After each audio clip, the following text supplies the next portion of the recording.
What's going on, everyone? Good morning, good afternoon, good evening, all you fine folks around the world. Thanks for joining me this evening. We're going to do our normal audio test, make sure this bad boy's working. Let's check audio here. There we go. Let's see.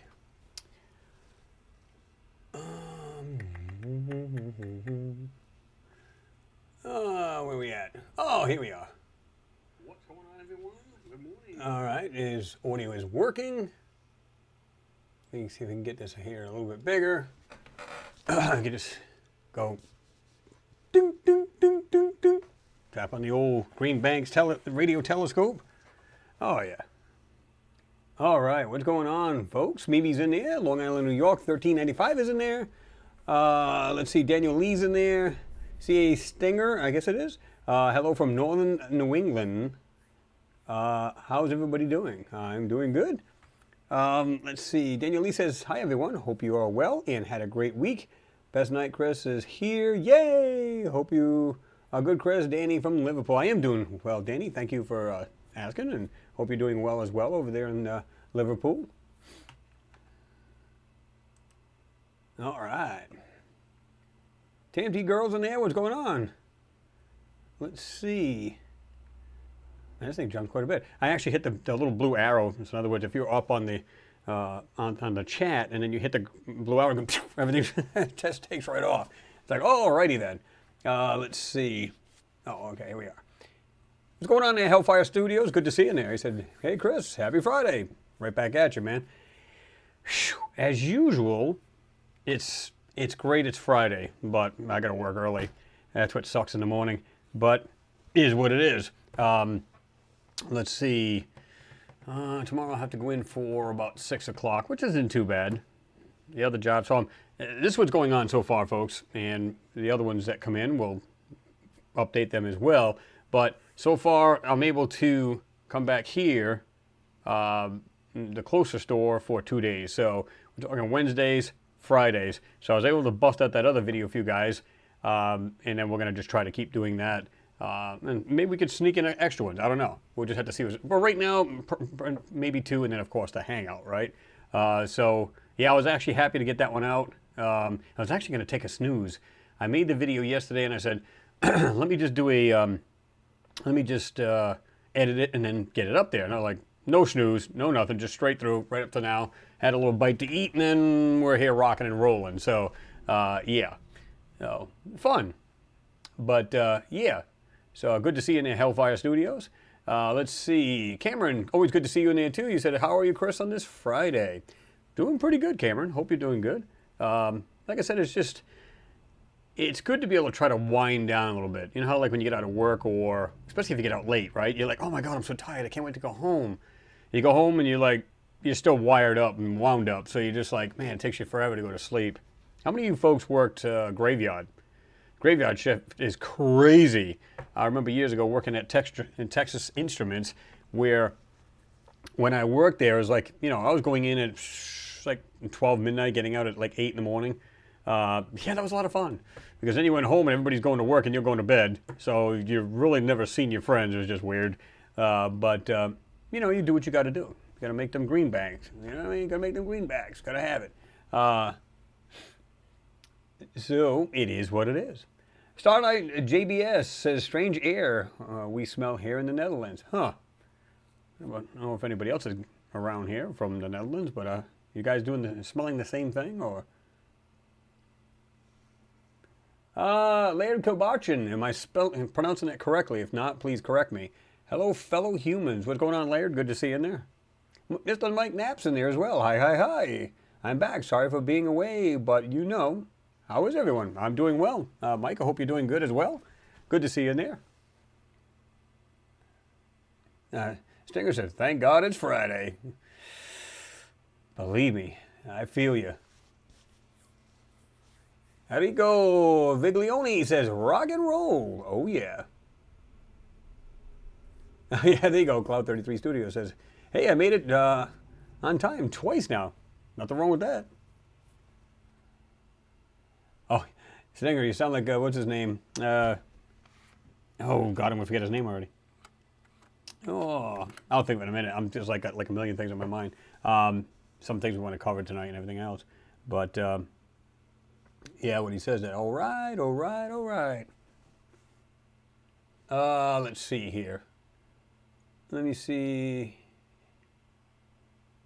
I got audio. I don't know what. Maybe you have to check yours real quick. Let me see something here. This thing just lit up. Let's see what kind of notification I got here, just to be sure. Might be something from the video itself. So, TMD Girl says, good afternoon, everyone. Well, good afternoon to you as well. Let me see. Oh, okay. It's just for the actual video itself I just posted. Hope you guys have seen it. If not, you can always watch it after. It's no big deal.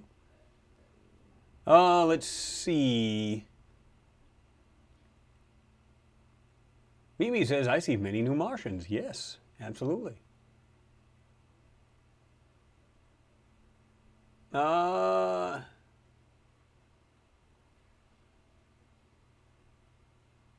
No, Tamty Girl is definitely not new. She's been here. No doubt. Layered. I identify as human. Yeah, but you know, we're just still Martian, so I guess we can still slip by. Nobody will notice, right?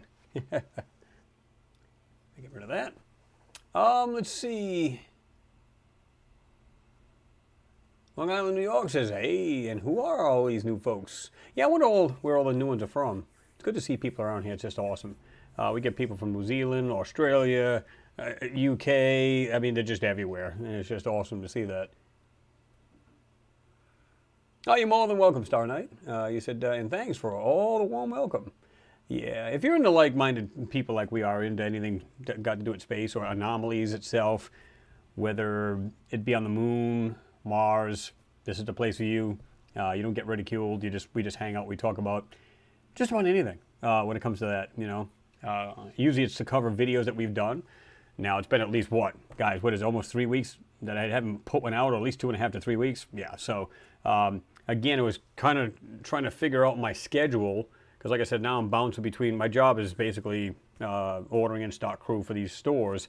So they opened up a new one for anybody who doesn't know this. So I was able to say, hey, instead of working the other one for 5 to 6 days, why don't I just come back to this one that's a lot closer for like 2 days? So I can try to squeeze in, you know, at least a couple of videos a week rather, and then of course our Hangout. So because I got a bunch of these to get in there, so I'm like, you know, so so we'll see what we can do.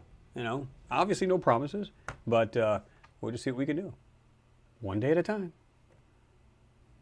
Pete Ferrero, what's going on? Buffalo, New York here. Hello, Chris, and everyone in the chat. What's going on, Pete Ferrero? Good to see you in there. Susan Ann, how are you? He said late again? Oh, come on. No, you're barely late. In fact, I think I jumped on there about, what, 4:05, somewhere on there, folks? Somewhere on there. You're just in time. Susan, you're fine. And by the way, good to see you in there.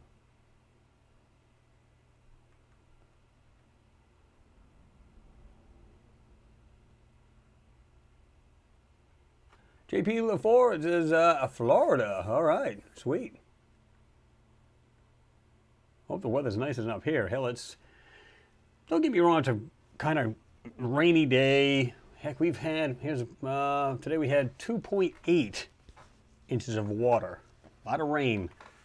Wind this morning, thunder, the whole 9 yards. I thought it was going to continue on. We're supposed to have, I think, more rain even tomorrow. But if it had been still lightning and thundering, I don't know if this would have been on, because, you know, you still want to make sure static electricity, you don't burn up your computers, and when you got a lot of money tied up in these things, the last thing you want to do is see it blow up. Now, don't get me wrong, I have filtering. I also have, you know, battery backup. If the power goes out, you know, I can still run for about a little over an hour or so. Not too bad. But yeah, 67 degrees, 98% humidity. And of course, like I said, we had 2.84 inches of rain. So yeah. Yeah, so basically if you have a small dinghy or rowboat or anything like that, you'd be all right. Just get before you got to go. Kilbarron, all right. Okay. But don't worry. Okay. I probably won't remember that, but I appreciate you telling me that.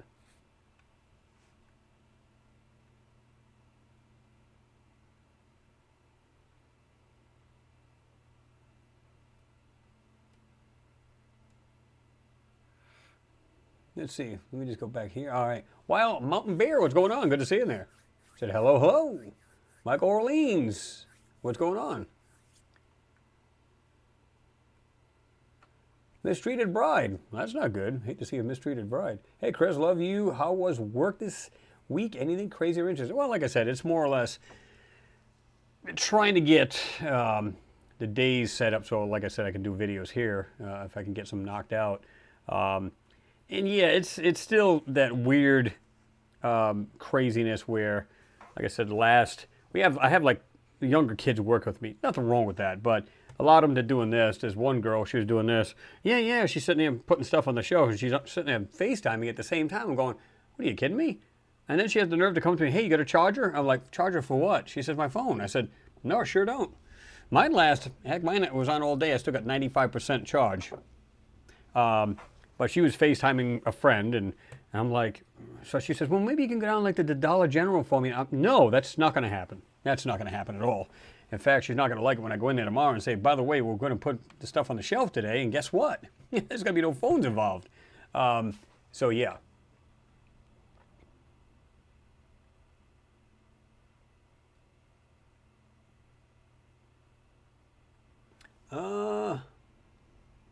Let me see. William Johnson, what's going on? Good to see you there, man. He says, Chris. Alfie Joe Bob's in there. What's going on, Alfie Joe Bob? Good to see you in there as well. As always.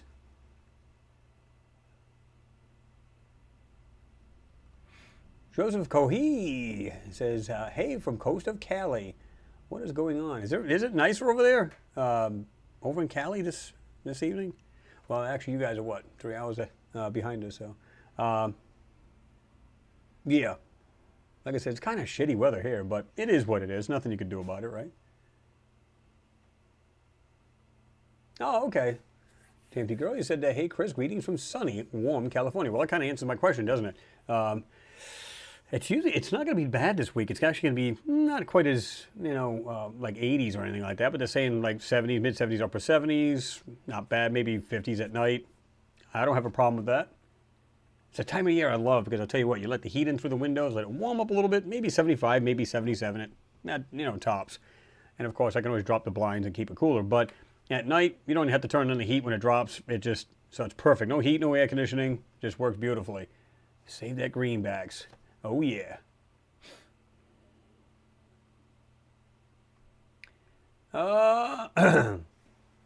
DZKJ BRY. I wish it was an actual word. Unless, of course, it's, stands for something. But he said, hi, Chris. What's going on? Good to see you there.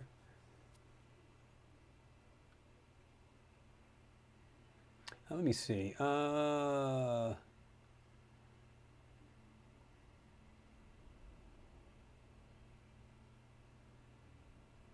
Les Sweet, what's going on? Good to see you there. Worked graveyard shift for about 15 years. Good Lord.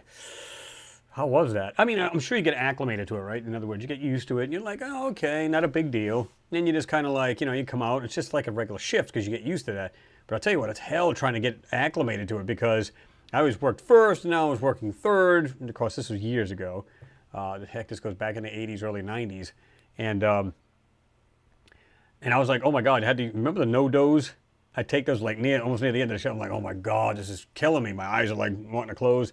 And, you start popping these things like they're Tic Tacs. Of course, I didn't really go overboard like that, but you feel like you are because you're like, it's like, oh my God, I'm falling asleep. Pop one of these bad boys and you're like, oh, a little extra kick. And until of course it crashes and then, yeah, you're pretty much screwed. And Pete, yeah, so, yeah. I worked for a steel mill, different hours every 3. Oh, wow. That must have been real tough to get used to. Long Island, New York, 1395 says, hey, Chris, I saw an orange orb whiz over my house last week. Wasn't a plane. Didn't seem like a meteor either because it was too slow, but seemed out of the ordinary. I didn't tell anybody until now. Yeah, some people have been seeing the same thing, like these weird white or orange color orbs and stuff like that. Just weird stuff. Now, truthfully, I haven't because, I'm out during the day and night. Well, in the morning I'm there, but I'm too busy trying to look for dare. In fact, yesterday I was driving to work and I see 1 and 2 go across the road, and then there's full-size Dodge pickup coming my way. He doesn't see the third one.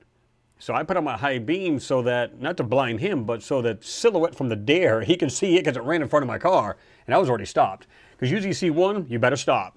There's chances are there's at least one or two left, or a whole family. I've seen that happen. And you got to be careful because you'll end up having one as a hood ornament and can totally trash your car in a hurry. So you got to be careful. Maybe he said, Chris, how was your throat? It's not bad, but it always gets a little itchy after I've been talking for a while. You guys know that.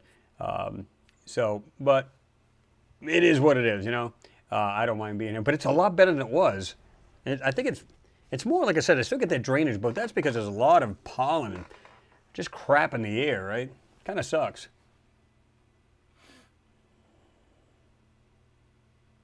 William McNamara, what's going on? Good to see you. Almira's in there. Did you see NASA found alien ship on Mars? No, I didn't see that one. Did you see NASA found? No, I don't think I have. Mistreated Bride, you said. You also said, I feel like you should make you manager so you can set your team straight. Well, I'm pretty much, you got the manager and then you got me, so I'm pretty much looking over the store anyway. And then you have the couple people that are still there from when the old owners were there. And then, of course, you have the new manager, myself, and a couple of, there's one other girl there, she's 30? Got like 2 or 3 kids, and good worker. And then we have the older people that come in as well. Sometimes you think, wow, these people don't want to be here. But I made it a little easier for them. I don't know if I was telling you guys this, but like I said, they had, and the guys will understand this, what I'm talking about, and I'm going to try not to be too, what's the word I want to use? Well, we're all adults here, so it's not really a big deal. But, you know, they will listen to a rock and roll station around here, and it's like 3 hours of BSing, and I might have already mentioned that last week, but, you know, they have these things like the Camel Toe song, stuff like that.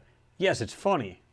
Guys will sit there and laugh it up and have a good time. Is it appropriate for a store and, you know, customers coming through and, you know, going through the cash register? Absolutely not.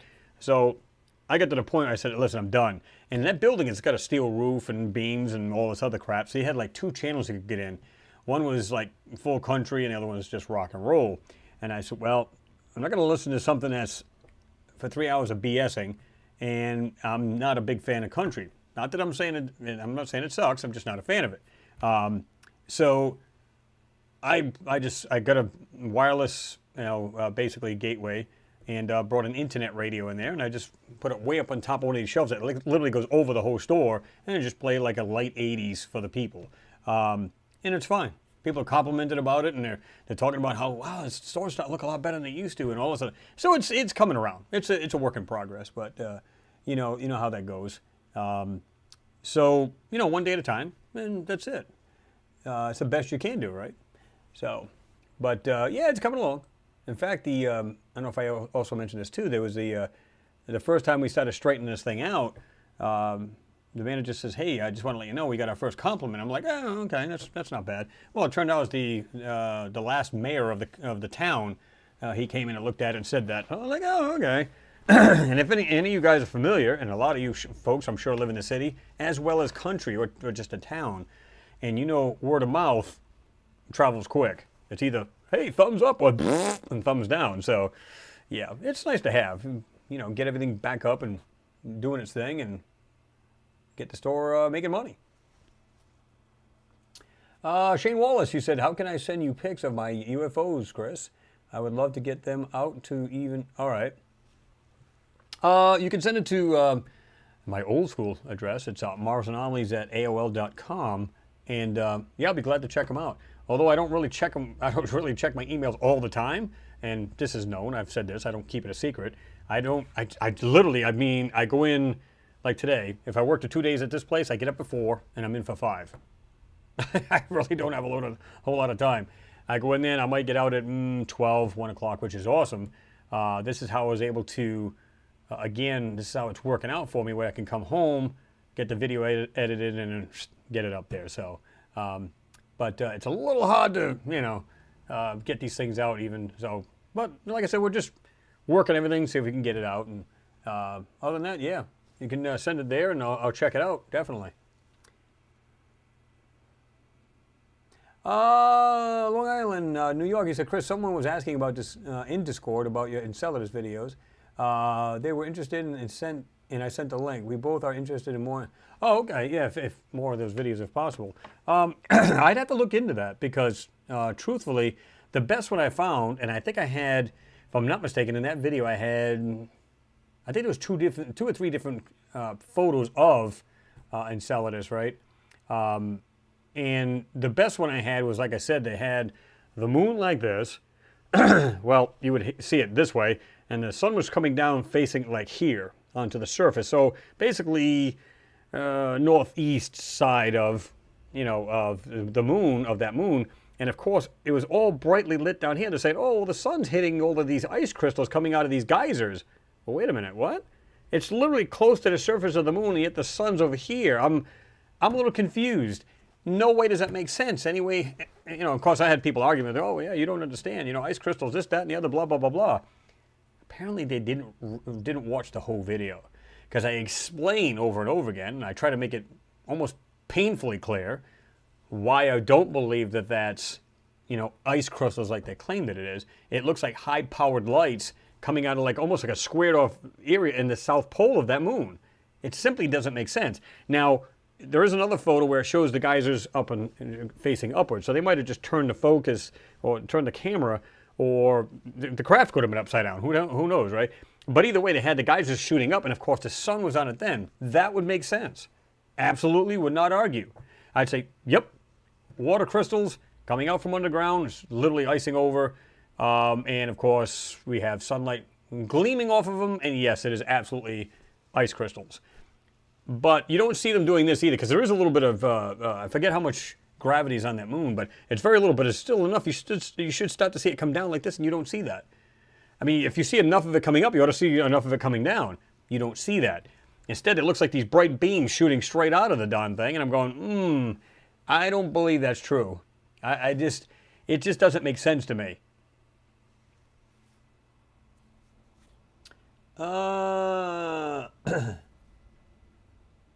Mimi, you said I heard NASA wanted to nuke the moon. Well, they've done that several times already, right? They had the twin spacecraft that went there. This was what? This goes back a few years, where they were like twin crafts. One would actually follow the other one down, and then of course that one there would impact. It would send up all kinds of debris, whether it's rock and any kind of moisture, water, or anything like that. It would just come up, and of course the second one behind it would literally just like sniff this material out before it impacted into the moon. So it's not the first time that if they want to do it again, it's not the first time they've done it, right? And of course we had this rocket, this third stage rocket slam into the far side of the moon, which I thought was very interesting, and everybody's still puzzled by that. It just happens to be on that side of the moon where there's been an abundance of what look like structures all over the back side of it, or the other side, far side. So yeah.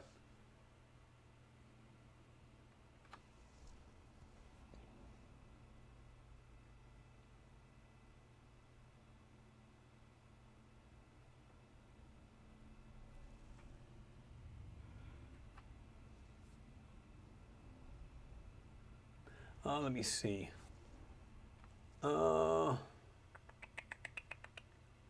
Somebody's asking for the Discord link, and I'm going to go ahead and drop that. I think we have, what, 82, 83 people on there? It's not too bad. People get in there, discussion and stuff like that. Let me see here. Do this. Copy. Let me see here. Let's see if I can drop it this way. All right, folks, here's the Discord link if you want to join there. We have different rooms in there. We got just a general talk. I'd rather keep it all space if we can. I know some people have been putting other odd things on there. I'm not a big fan of political stuff, only because you know how they can get heated, whether it's religion, politics, or I like to call them politricks. Yeah, I'm not a big fan. Let's just put it that way. And it usually gets people heated, and it's just not cool,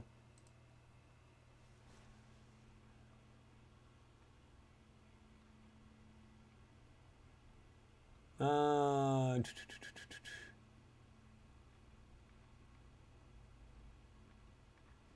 there we go. Okay. All right, there we go. Whitebeard Sky Daddy, what's happening? He said, I will rejoin you guys shortly. I have to change locations. Well, nothing wrong with that. Robert Kermit Cole says, Gulfport, is it Mississippi? Here.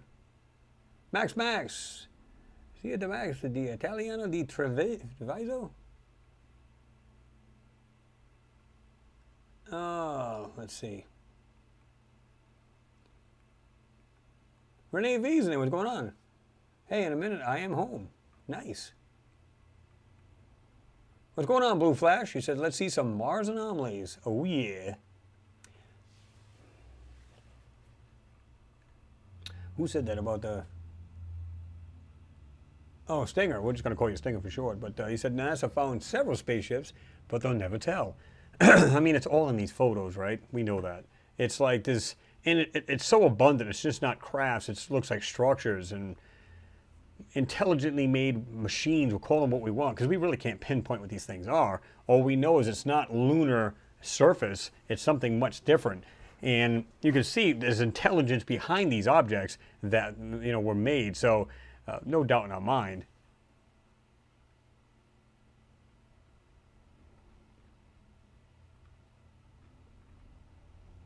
Mr. Jean Ward's in the house. Good evening, Chris, and everyone. Good to see you in there, Jean. Hope you're doing well.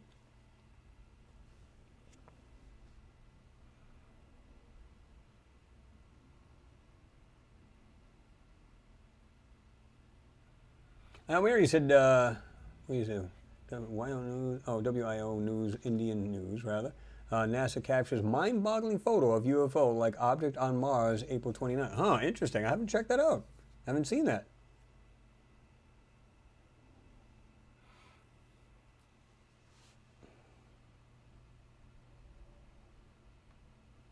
Mimi said there's a German space YouTube channel who talks about the strange entrances in Antarctica. Yeah, there's quite a bit of those.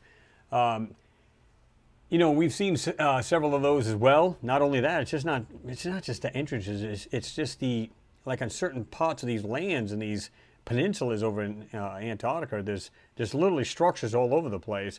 Now, we do have a military up there, but this is far different.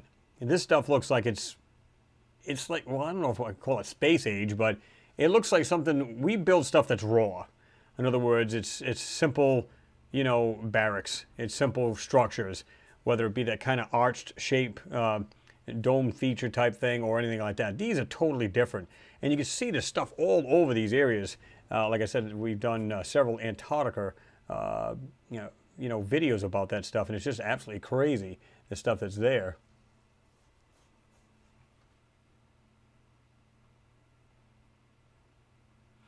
Pete says 57 in Buffalo. Cloudy, but nice. Yeah, 57's not too bad. I'd still be walking around in shorts and stuff like that. Alusto, what's happening? Good to see you. He says, hello all. Good night from Spain. Or would it be good evening? Something like that, depending on what time it is, right? Let's see. Nick Savage, what's going on, Nick? Good to see you there, brother. Nice, but 86 degrees. If not for 29-mile-an-hour winds, would be miserable. I don't know, 86 degrees, that'd be welcome right now.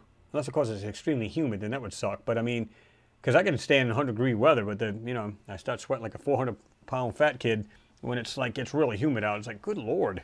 Because I'm already hot-blooded to begin with, so when it gets like that, I'm starting sweating. I'm like, whew.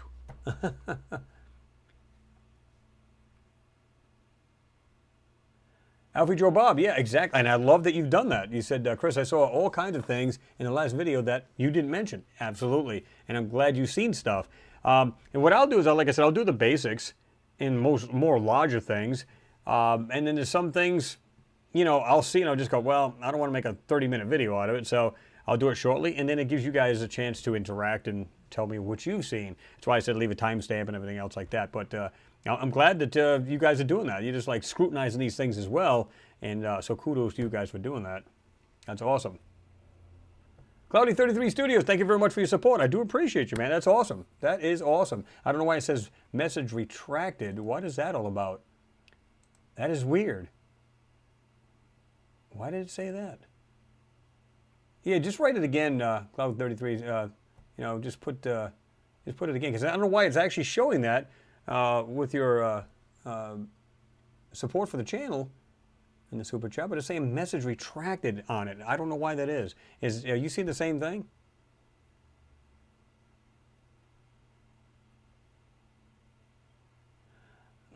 That's weird. But again, thank you very much. I do appreciate you. Mistreated bride. Oh, kids these days, sigh. Yeah, you're right about that. Not your business. I like that. Business. About that crab photo on Mars. I've said that before. I've actually looked at that, and if it's enhanced properly, it doesn't look like that. Now, I'm not saying it looks like a rock, but it's not a crab. I've seen that. It's been all over the internet for God, I don't know how long, and I think it's actually pretty funny. Now, don't get me wrong. It could be misinterpreted like that, because after I looked at it, it was just some weird thing that it definitely is not natural, but it didn't look anything like they had. Sometimes people enhance things just to make them look exactly the way they want them. What I do is I just simply bring out lines, and the objects just show themselves. Because you can always tell a video, when you see somebody literally draw a black line, you can see the black lines being drawn. And you know for a fact that's been added.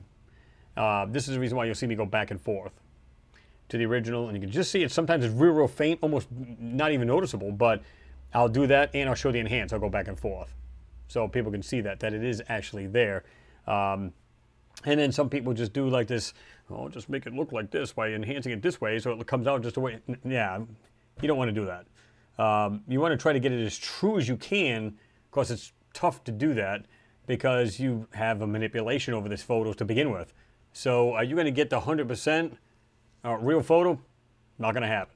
Not in a million years. So, but it's still, the next best thing, right? Nacho Libre, what's going on, brother? Good to see you in there. He said, he says, hi, me, of course, and everyone else in the chat. How are we all in the midst of this crap attempt to put in yeah, exactly. It is a bunch of crap, that's for sure, but that's a whole different story, man. That's just crazy, right? But yeah, we try to just stray away from some of that and just, get in our own world here on a Friday evening or morning, depending on where you're at. Morning, afternoon, time zone. But yeah, it's good to see you in there, man. It's been a while since you've been in there, Nacho. Glad that you're here.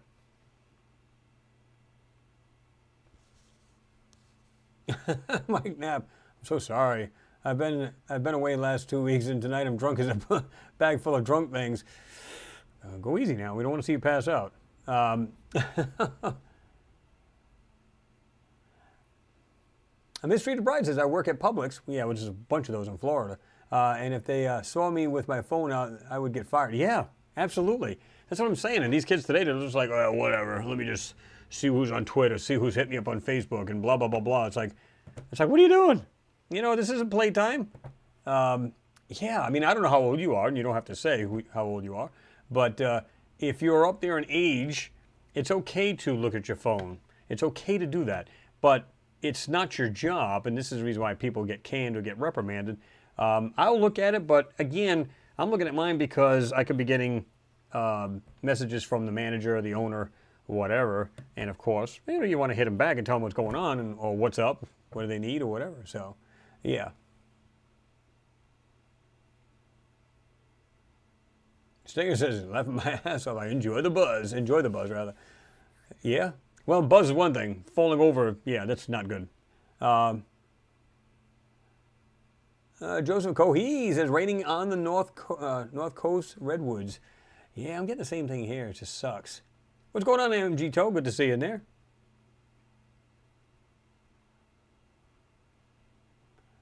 Renee Cruz says, hello from busy postal work. I hear you. My daughter's, she's down in Florida working in the post office. Oh, yeah. Yep, and busy, busy, busy. Especially on the holidays. You can almost get murdered. Nacho, you said, here in Denmark, they are about chemtrailing us to death. And it's absolutely retarded how insane it is. We have 6 to 8 jets Side-by-side pulling string, yeah, all over the sky. Yeah, but you know what? It's what's really crazy. You ever notice that? It's like every time they said there's a change of weather coming, it makes you wonder. You go, okay, so did they get the Doppler radar as well as these satellites, weather satellites, working that well, or are they actually controlling the weather? This way they can tell you what's going on. Or is it a combination of both? Because I noticed that too. It'd be a nice day out, nice and sunny. Oh man, couldn't ask for a better day. All of a sudden, they're crisscrossing, and next thing you know, it's completely milky, filtering it out. I don't get it. And here's the thing. If it's a bunch of crap in these chemtrails, which it is, then this stuff just falls from the sky. Population control? You know, you're going to be outside at some point. If this stuff just slowly falls, it just falls on everybody that's in the area. You know, people that are outside, they get it, you know. How do you know how it interferes with your health? And if you're planning on having children, you're passing that down, and so on and so forth. Again, population control?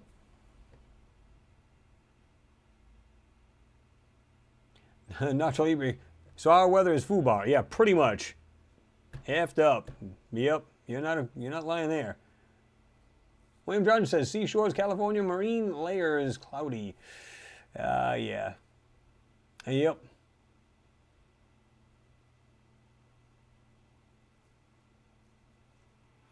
Yeah, we got to get, we've been wanting to get Jean on there for a while, so we need to do that.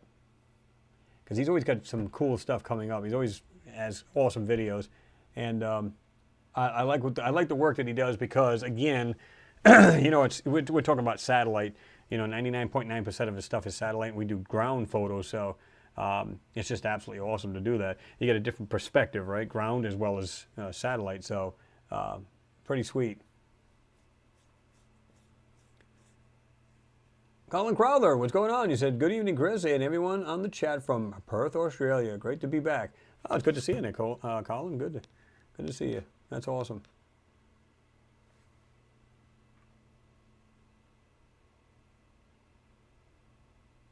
Oh, yeah, that's not good, Nick, is it? He said, oh, great. Lady in Port St. Lucie thought it was a manatee in the water behind her house, but it was a body. 29-year-old guy, foul play. Nah, that's insane. That is insane.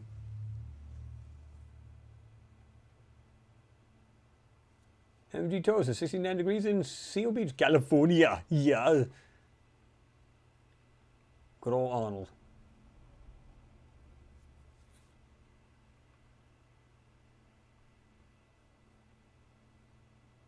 Wow. Pete Ferry, a gunshot body found in Lake Mead, Las Vegas because of drought in water. 40 plus years. Yeah, it makes you wonder that, me, doesn't it? You said NASA is calm lately. Yeah, it is a little weird, isn't it? Singer says third shift sucks. Did for 3 years. Urgh. Absolutely. Absolutely.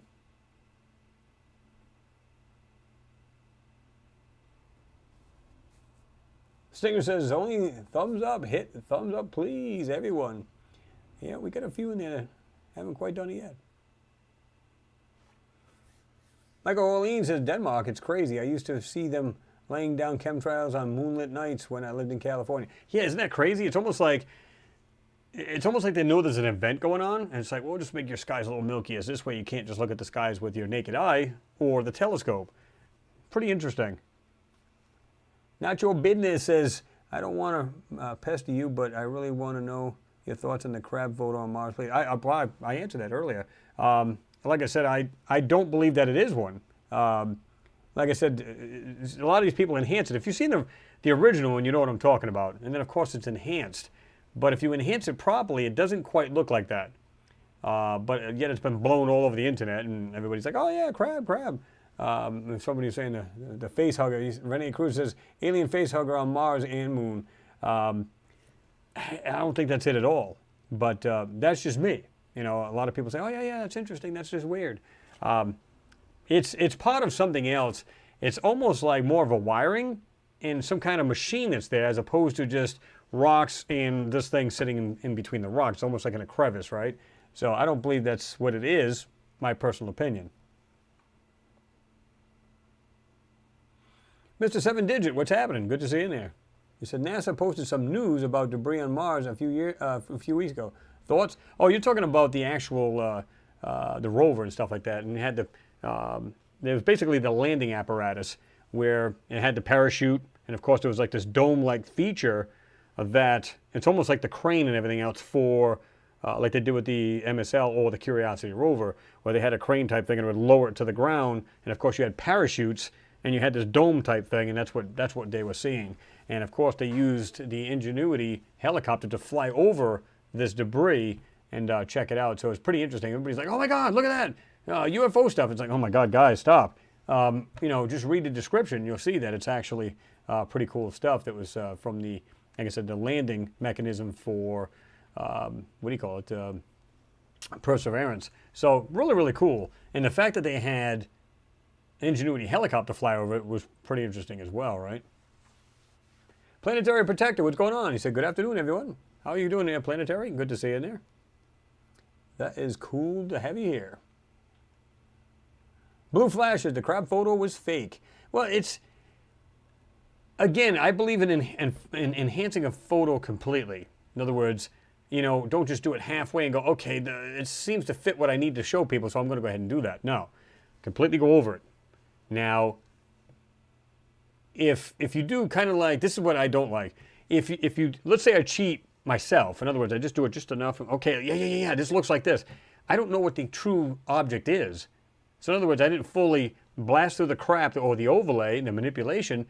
So how do I know it's actually that object unless I do it completely, and then I can actually take a better look? If I do just a little bit, okay, just enough to enhance it, just a little, okay, that looks good. No. That's basically just making stuff up. I don't want to do that. I want to just enhance the whole photo the way it should be, bring out every line, and then we try to make heads or tails out of it. Like I said in this video I just posted today. I was basically like, well, some of the stuff you're going to see, you get some details and it looks like it's intelligently made, and some of it's just God knows what it is. And the reason for that is, one, you probably wouldn't know what it was, but two, it's smaller, and three, there's manipulation really dense in some spots, so you just get like just blotches more than you do have details, so that's where it becomes a problem. So I'd rather just enhance the thing fully. And when I took that crab, in fact, I might even just go back to it and get the actual original and then, you know, do that one over and then show you guys what I found. It's not natural, I can tell you that. It's something else. It looks more intelligently made than it is a creature, if you will, right? Michael O'Lean just said, I love night shifts. No butthole management around. That's about right? John Smith, what's happening? Good to see you in there. Said hi, Chris, and to the chat. What's going on, John? Hope you're doing well.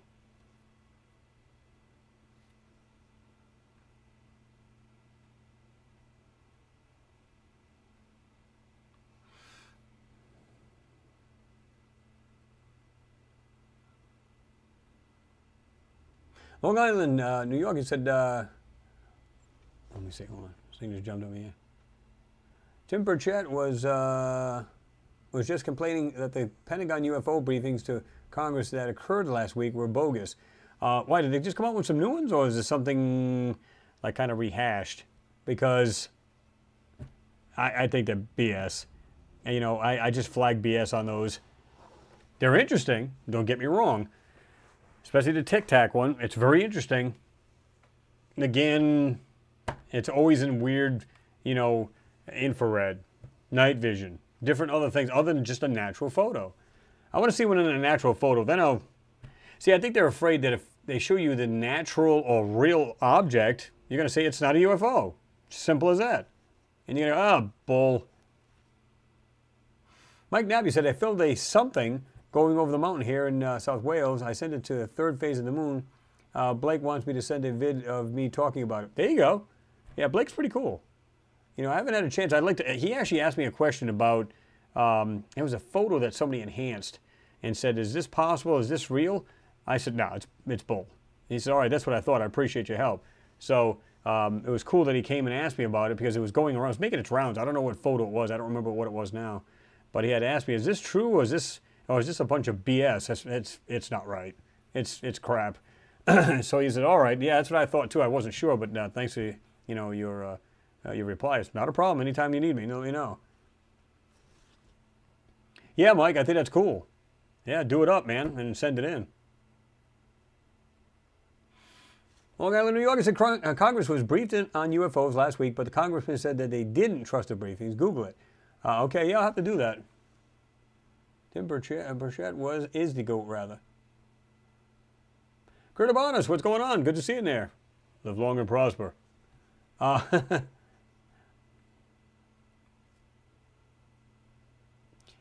Cameron, I'm doing well. I hope you're doing good too, man.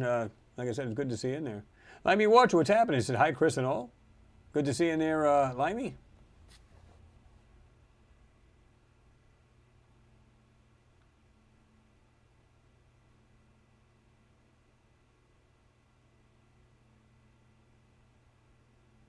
Mistreated Bride, you said, I know in the last stream you said that the workers in the store were stealing from the owner. Were they stealing money or food? How do they get away with it? They did both. Well, here's the thing. Here's a perfect example. They have an order gun, okay? You can sign onto the gun, and then, of course, you can order what you need for your department, okay? So there was one guy that was in the meat department. What he would do is he'd order extra and then just put some on the shelf. So you get, let's say I'm going to just throw 6 cases of sirloins, okay? I'll put 3 in the store and then put the other 3 aside, and nobody's none the wiser.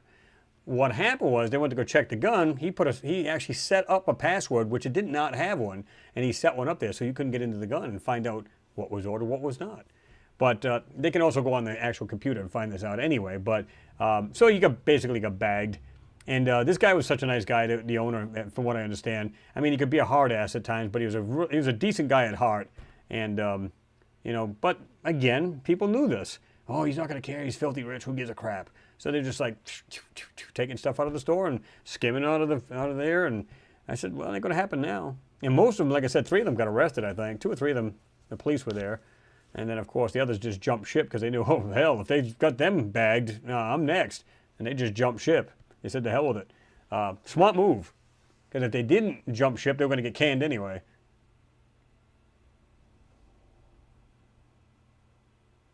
Renee Cruz said, Cartman in that one episode of South Park says, crab people, crab people. Yeah, there you go. That's funny. Nick Savage says, yeah, some good music for the store. Yeah, I mean, you know, the store over here, they have like a list, okay? And they're already pre-selected. Now, you can actually make your own. I think there's 2 lists you can make your own. And then there's like 4 to like 6 or whatever it was list that they put on there. And of course, it's all appropriate music. But the problem with it is it's like, it's just weird. Like you can hear music in this particular music system. I even said it to the one. I said, if you pay more than $5 for this music service, you're getting screwed. Because it literally, I heard it do this with less than 30 seconds. It went from one song, boom, it got cut off. Another song started, it got cut off, and another song started. I went, what in the hell? And then on top of that, you got like Spanish music in there. Now, I have a problem with Spanish music. There is no Spanish-speaking people in that store. Okay, then you got a little bit of rap. Then you got, and when I say rap, I don't mean hardcore. I mean just like kind of like a R&B / little rap in there. Just really weird music. And then you got more mainstream music, and it's just a mix of cluster, if you will. So I just said, no, I'm not going to do that. I just programmed this radio, and I brought it in. It's like I said, it's like a light 80s, you know, stuff like that. It's just easy stuff. I can listen to just about anything to a certain degree, but I can't listen to talk in the morning. You know, this is the reason why I got XM satellite. I don't want to hear BS. I want to hear music, just like MTV. Any of you folks are old enough to know when it came out, this is what was funny. I remember the day I came home from school, sat there waiting for it to come on the very first day. And I remember coming on MTV, and you see the astronaut dancing and stuff like that. No commercials, just music. Really awesome. And then as the time went on, they had more and more commercials, and then they went to reality BS TV. So that's what they should call it, you know, BS TV, because that's all it was. And then, of course, you had BET, you had VH1, you had all of these other channels. And if you're from Boston and you're old enough, you know this channel, V66. It was actually on UHF, and that was actually a good channel. It was just, you can get it with rabbit ears. You didn't even need to have, you know, cable or anything like that. So But I believe in, when I want to listen to radio, if I want to listen to talk radio, I'm going to switch it over to AM. If I want to listen to music, I want to hear it. I want to hear music. So, yeah. Mimi reacts.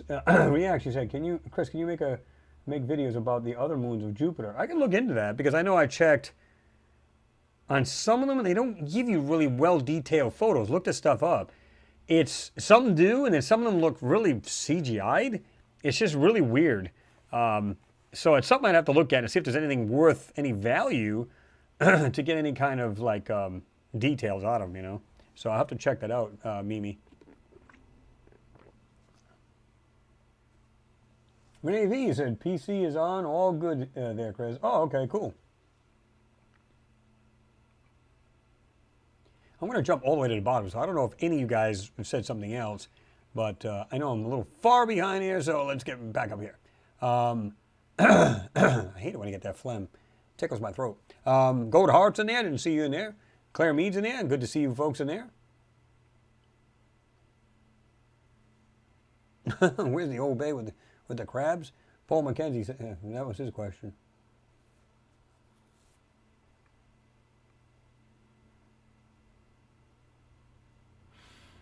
Mistreated bride, rather. He said, do customers not say anything about the behavior of the workers there? Well, no, because they're usually slick about it. So they're just kind of like, yeah, just don't do anything, don't say anything, you know. So they're really, you know, and here's the thing. The owner used to be, it's hard to explain. They got like a little area where there's computers and, you know, stuff like that. And then, of course, the owner used to work this all the time. He was there day in and day out. And then he'd help out. He'd run the cash register and all that. So he was there all the time. So in the meantime, these people are kind of like doing this stuff, you know, just being sneaky and just stealing and stuff. And that's one thing I can't stand as a thief. Not cool. But yeah. But they were slick.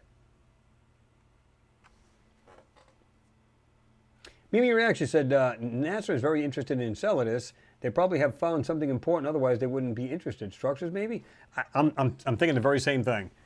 I don't believe for a moment that that is ice crystals. Now, is it possible it can, you know, give off these? Sure. Not the photos I've seen. Some of them, they're questionable, and you'd say, yes, absolutely, that is sunlight hitting ice crystals. But again, when you've got when the moon's like this, and it's very in the southern area, and like I said, closest to the moon, I don't care if it's way out here, like in other words, the ice crystals are like coming way down, and then you would expect the sunlight to hit them. But I'm talking, it's right up against the surface of this moon, and if not, actually, it almost looks like there's a cutout. And you can see this stuff, they're brighter than bright. Here's the weird thing. If you got something, I don't even know if I have something like that, I can put, let's use this. I'm going to use this as the moon, just a cover. Okay, here's your moon. Okay, and you got the sunlight shining this way. I'll do it this way. Coming down like this, okay? And way in the bottom here, it's super, super bright. I can understand if they're coming, the ice crystals are shooting down here, you go, okay, it's going to make sense that you're going to get these ice crystals actually reflecting the sunlight. Makes perfect sense. But when it's up against the actual moon itself, brightest at the surface of the moon, the sun's not even shining on that surface of it. How is that possible? And some people, I couldn't get them to understand that. They were just like, you know, I just don't think they just wanted to argue their point. And it's like, that's fine, but pay attention to the whole video or look at these photos yourself because, I'm not sure who that is, but, so, and I even said that to a couple. I said, I don't think you even watched the video because you would clearly understand what I was talking about. So, yeah.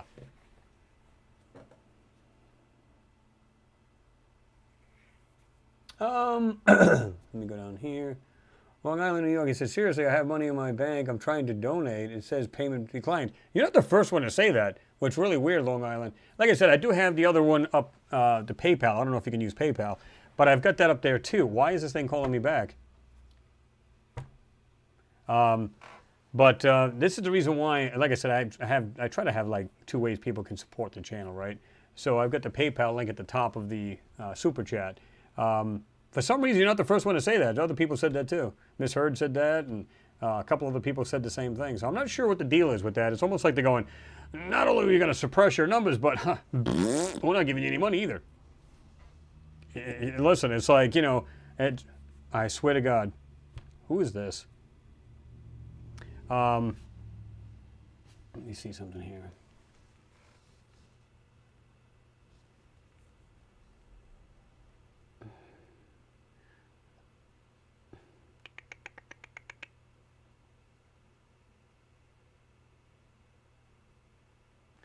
All right. Like 3 times this number. You're still calling again. Hold on a second. Let me just check something here.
Sorry about that, folks. I'm just trying to figure out who this number is. It's really weird.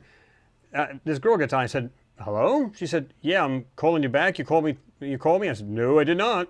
She said, "Well, I'm just answering the call. I'm calling you back because it called me." I said, "Not sure what to tell you. I'm literally not even on a phone." It's like, I don't know what you're talking about. But anyway, you know what I'm saying. It's just kind of weird, but it is what it is. So, Mars the Second Genesis is in there too. Danny East is in there. What's going on, folks? Good to see you in there. Yeah, you said LOL MTV, those were the days. Oof, Music Man. Oh, yeah. It was really good stuff. Brian Norton, you said the same thing. You said, I missed the original MTV. Yeah, remember, it was just cool back then. Had all kinds of cool stuff to say. I don't know why they decided to get rid of that, because even today, it would be awesome. But I guess they figured it's a lot of money to make videos, right? Because it was like a new thing back then. Just making old music videos was pretty cool, and it was just neat, you know?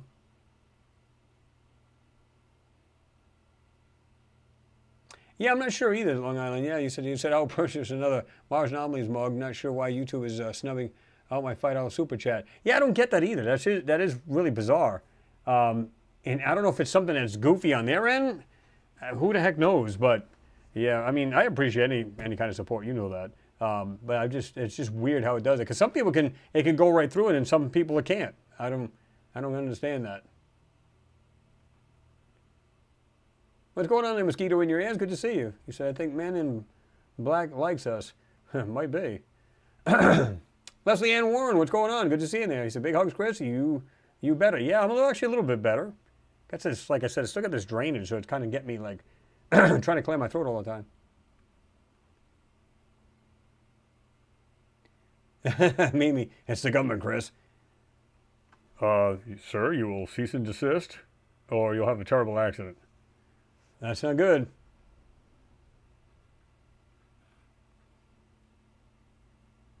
It's like, how do you feel about an acid bath?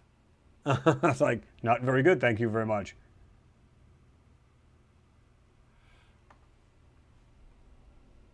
CJ Arnold, what's happening?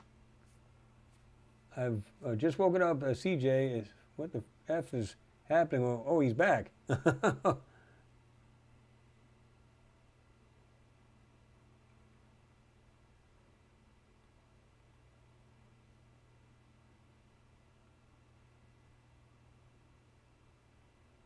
Oh, Mike's taking off. All right, Mike Knapp, good to see you in there, man. I'm glad you were here. You have a good night, and he's probably going to enjoy it a little bit more. Have a drink on me, brother. Have yourself a good one. We'll talk soon. Good to see you in there. Ricardo Petrozzi, what's happening? Good to see you in there. I seen your new avatar. I was like, what is that? Kind of threw me off. Good to see you in there regardless. That's awesome.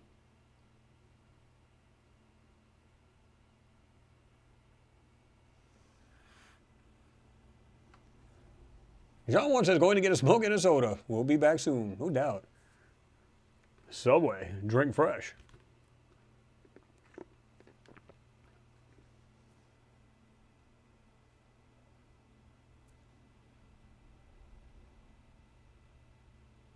Yeah, exactly. Just depends on the acid.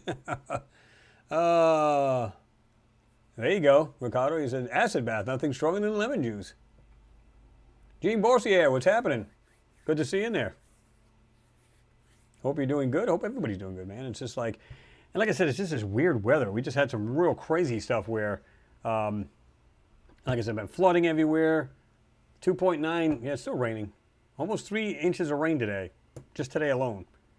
Now, it doesn't sound like you go, oh, big deal. When you live next to a creek or a river or anything like that, forget about it. You know, you're just like, oh, crap. Here it comes. Because eventually, they rise. Not right away, but they do. And then when they do, it takes time for it to recede, so it's a pain. I'm glad you're here too, Mosquito in your ears. It's good to have you in there. It's been a while I think you've been in there, hasn't it? Good to see you. Regardless of that. Jean Ward says, I'm back. Josh Steve said, please keep promoting your Discord. Yeah, I've still yet to get on there. I've been wanting to say, I'm just going to pop in there one day. I think I did one day, and like nobody was there. Just like everybody's either A, working, or just wasn't, thinking that I was going to be on there. So they're just like, nobody was just there. It was just kind of funny. I was just like kind of farting around and checking the audio and making sure everything's working good. I'm like, oh, okay, seems to be all right. And nothing. I just jumped off and that was the end of it. But unless they did, because it's not, I don't think it's like here where I can literally watch my stream where, so I'm not sure how that works. I'd have to check that out. If I can watch my stream as I'm actually broadcasting, like doing this right now. So, yeah, he said it's been too long. I hear you there, Mosquito. I hear you. Money Mike says, how did Elon fix his hair? I need that.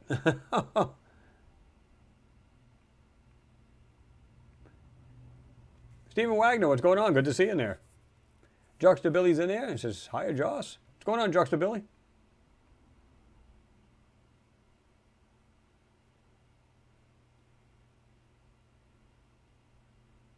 Remember Rickenbacker, I guess it is? Must go and drink a little.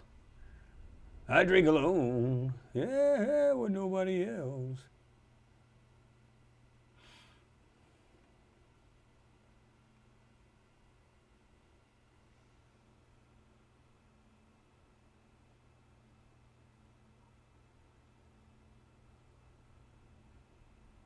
I was just reading that Mazda Second Genesis. You were writing to Ricardo Petrozzi. He said, have you got your snorkeling gear out? Russia's wanting to nuke us with a 100 megaton nuke and cause a tidal wave 165 meters high. I plan to just hold my breath.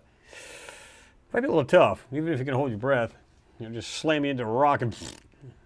But I don't... How many people think this guy's lost his mind?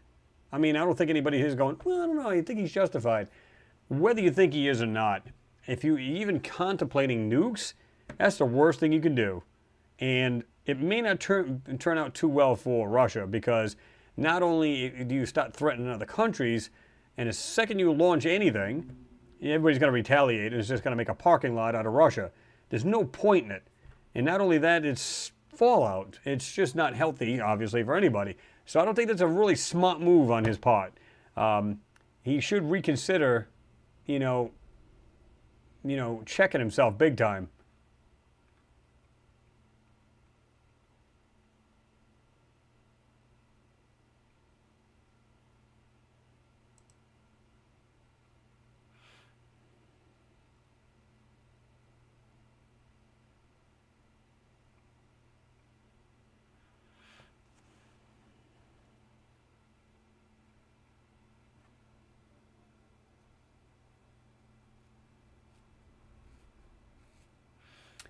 Mistreated Bride, you said your question was, have you ever brought up Moon or Mars structures at your work recently? Maybe can teach these kids a thing or two.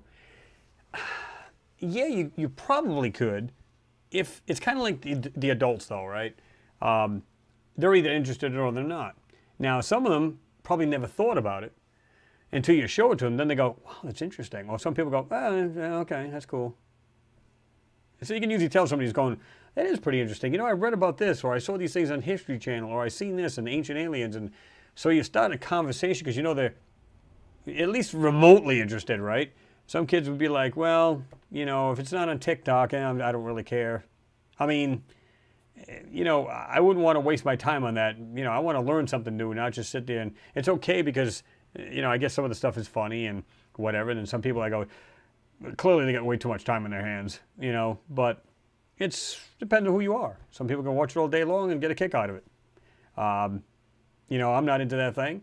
But like I said, for kids, it's really tough for some of them unless they're science-oriented. If they, you know what I mean, they got more of a science mind. But it's kind of like adults. They're either going to grab onto that kind of thing or they're not. They're just going to go, whatever. You know what I mean? And not think twice about it. Now, I have brought pictures, and I said this before, to one of the guys that I used to work for, and I asked him about a photo that I have, and I don't know if I still got the thing, but it was under here. Oh, here it is. And these were, now they're kind of wrinkly now, but I don't know if those even show up. Probably not. Let me see here. Right there, you can see right in that oval circle there. If you look at that, that's one of the awesome photos. That's one of the probably one of the smoking guns, I think, for a civilization on Mars, and it was a lot like us. Really, really cool. And what it looks like, and a lot of people have said that. I brought it to work, and I said, hey, I showed them this picture. I said, hey, I'm going to show you this picture, and I've said this already on here on this live feed several times. And I said, you know, I got a photo to show you, and just tell me what you think it is. You know, and there's no right or wrong answer because I can't vet it no matter how you look at it. I said it's a black and white photo. I didn't tell him where it was at or what it was. I just said, what do you think that is? And like I said, he looked at it. He's kind of looking at it. He's like, he starts snickering. I'm saying, what are you laughing about? He goes, he's looking at me like, should I answer it? You could just see the look on his face. I said, again, no right or wrong answer. He said, if I didn't know any better, it looked like an Army Jeep. I said, okay. What about the rest of them here? He said, yeah, it looks like just other vehicles of some sort. I said, you're not the only one that said it. And by the way, this is Mars. He just looked at me, what? He said, no way. I swear to God, according to NASA, this is on Mars. And that was it was the Opportunity photo. It was like more, they had like a panorama, then they had just a regular photo. And that was Opportunity photo from the rover. And like I said, it was just like, he was just like, what? No way. I said, telling you, I can show you the original. Here it is. Juxtabilly's like, sup, Chris? What's up, brother? I'm going to go all the way down here to the bottom here. Mimi Reacts, that's the one I showed you before. It looks like vehicles coming down a side of a hill. We had looked at a while back. Max Best, you said, or your question was, do you think we will ever see real photos from the Webb telescope? Oh, absolutely. Now, whether they're going to show a Dyson sphere orbiting around another planet or some other, you know, signs of other life out there, probably not. I mean, they might say, oh, we misinterpreted something. It looks like this. It could be alien in origin. Then they go, oh, no, it was a black hole. So, yeah. I don't think we're going to actually see that, unless, of course, they decide to divulge it. Somebody lets it slip out. I don't see it. But they're going to see fantastic photos because now they got this thing completely aligned, crystal clear photos, and it's going to be able to see, like, well, according to them, like the beginning of time, if you will, which I think that's bogus. I think we're part of a multiverse, and I don't think we'll ever see the end of it. But who knows, right? My question's always been, and I always thought about this, like, picture no planets, no universe. It's just void, just darkness. Darkness of space. How vast is it? That's the first question. Is it eternal? Meaning it just goes on and there's no end to it. And then you go, okay, so then, poof, this, this Big Bang, which they found out it's random and happens more than one time. It's a random thing. It happens. So where in this void of space is this at? So in other words, if you would have, like, let's say this is like from here to here is like 8 trillion light years. Okay, if we were just, poof, here it is. What about all that other void space, this darkness of space? It's just, there's no end to it. So that's just mind-boggling in itself, because again, before I said, like, I used the analogy, if you were to get up and out of your chair right now and just walk a straight line, chances are you're going to walk into something, fall over something, because you're used to limitations. That's what you do. You walk into this wall. It's a wall. You can walk into something, walk off a cliff, but there's no end to the vastness of black space. It's just space. It's void. So is there a beginning? Is there an end? What they're trying to find is the end of, well, the beginning, if you will, of where the planets exploded. The very first planets exploded from the Big Bang. But they also said, now they're finding out it's not just one Big Bang. It's a random event that happens more than once. So, like I said, I find it interesting, unless there's more than one Big Bang, because I've said this last time, in the last feed I think it was, where I said, how is it possible that these galaxies and these other solar systems and everything else are colliding into each other? If it was just one Big Bang, it's going to go out like waves, like dropping a pebble into a lake. It's just going to go outward. How are they crashing into each other? Do black holes just form out of nowhere? Other planets just happen to go, okay, we're going outward, but I decided to change direction, so this solar system is going to take a left, and next thing you know, it's crashing into other solar systems and so on and so forth, right? So if there's just the one, we're going to look down like in a lake, it's just going out. There's waves of these things. Is it more than one? Pop, pop, pop. Then you get another set of planets coming outward, and the universe is coming out this way and coming in this way. And next thing they're crashing into it. It makes more sense. It doesn't make sense that you just have one Big Bang and somehow these things are crashing into each other. They're going outward. Red drift. It's going outward in every direction. How does that happen? So somewhere there's something else at play. There's other Big Bangs, or bangs, if you will, and there's other universes that have been formed whatever how many millions of years ago, or trillions of years ago, and now they're just crashing into each other at some point. It's probably always has been like that.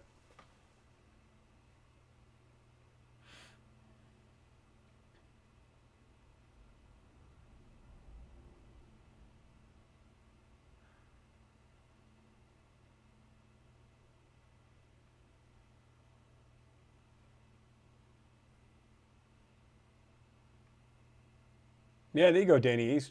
Best way to say it, right? Black hole, white hole equals intake, exhaust.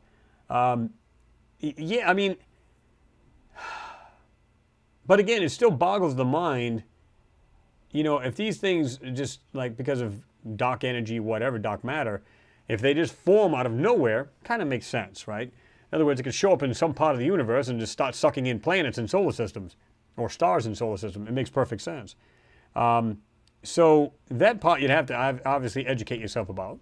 But as far as the planets and the universe and the other solar systems and stars, and that, again, it's going outward. So how they're crashing into each other is beyond me. Because as it goes out, it's right here. It's all tight. Everything, all the planets are tight. But once you go outward, they're going to spread out. They're going to get thinner and thinner. And as you go out into the universe, they're going to be more spread apart. And that's where I believe the most advanced civilizations are, because that's where their planet probably was made first, cooled first, had time to, get life on it, evolve millions upon millions upon millions of years ago. That's where our galactic neighbors are. Now, did they start off like we are, and they're just so far advanced it's not even funny, and we're just like cavemen, just learning how to walk and light firecrackers and ride the firecrackers out into space. So we're just, so far behind in time, in a time perspective, that they must look at us and go, oh, cute. Remember that when we were like that billions of years ago? You're like, what? So you can only imagine, right?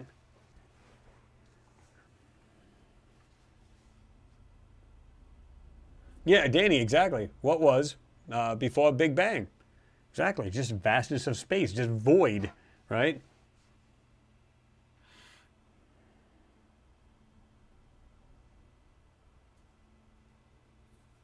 John Smith, he says, is the Dyson Sphere, is it is a Type 3 civilization? I think it would be. Need a second or third. I know, like Elon right now, we're not even considered one, I think, right now. But he wants to build this kind of weird, funky space station right now. And of course, it's not a Dyson Sphere, but still wants to build this like almost like a tubular kind of satellite type thing. So if you wanted to, picture like almost like a donut type thing out in space, and you can have but it's this way out in space. In other words, it's not up and down; it's like horizontal, and you can literally put. Remember, they showed like a space station where it has like all like trees and houses and everything else all the way around this thing. Would it be something like that, or I don't know, but who knows? Whitebeard Sky Daddy says it's a construct, Chris. I think so. Oliver Klein, what's happening? Have some pictures of old military trucks on the moon. Think Mars, it's same. I'm more apt to believe that there was life on Mars. Let me show you guys something too. This is pretty funny on Twitter, where you'll love this. This is pretty good. Okay, Mars Perseverance Mars rover. So this is from NASA's Perseverance, or Persevere they call it. And it says, if ancient life was ever there, this river delta may be the best place to look, but I have to be picky with limited tubes for sampling Mars. In other words, remember they're supposed to have these little tubes. They're going to put the soil in there, and they're going to drop them on in the actual surface and stuff, and to wait for them to be picked up when we get there. Makes no sense, but anyway, I need to choose each spot wisely. How to decide? One of my scientists explains, and of course it's got a link right there. Go down to the chat. This is funny. Of course, some people here showing some pictures. This one is a pretty good question. Concerned of TW. Anyway, it says, I wonder if human life started on Mars and then people transferred to Earth. And of course, you can show replies. I didn't see the replies. Yes, I agree. I think maybe our species once lived here and we transferred to Earth to avoid annihilation. Our ancestors learned from Mars' mistakes and created a new narrative to follow. Sadly, those regions then replaced it. Religions, I'm sorry. And image an astro finding a human skeleton on Mars. Imagine an astro, astronaut, I guess they were trying to say this is astro, finding a human skeleton on Mars. Why not? Oh, shit. See, again, here we go. Oh, that's some good stuff you guys have there. Who's your hookup? You know what I mean? It's just it's silliness. But let me see if I can find this other one here.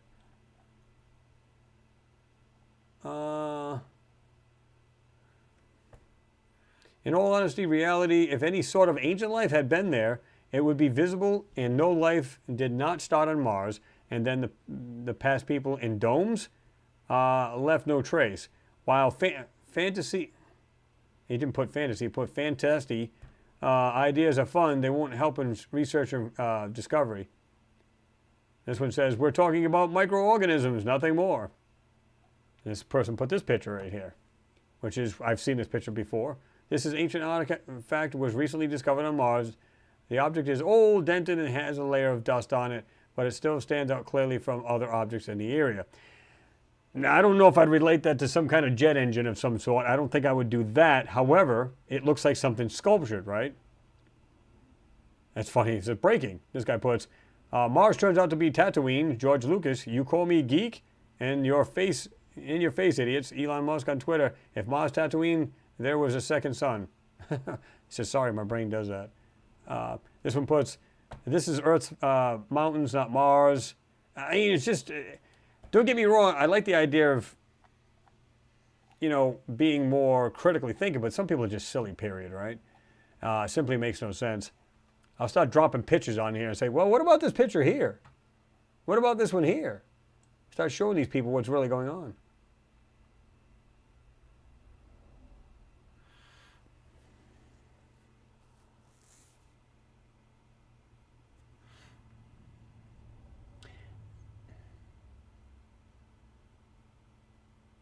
Goat Heart, you said, come on, we know there was or probably still is life on Mars. The problem is most other people don't bother, and that's true.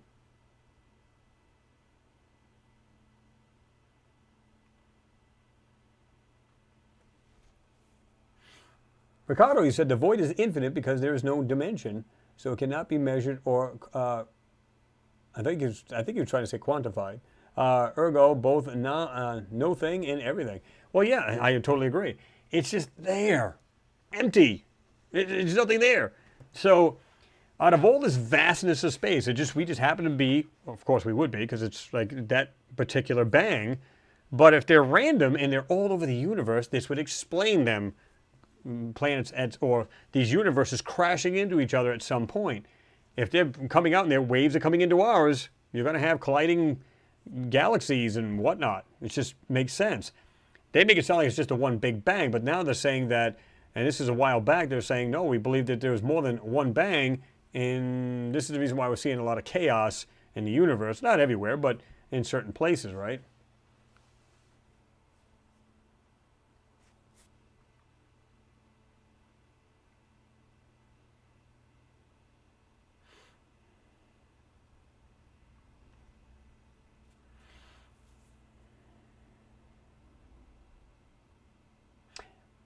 Mosquito in your ears, he said, we are a species of amnesia. Absolutely. Yep.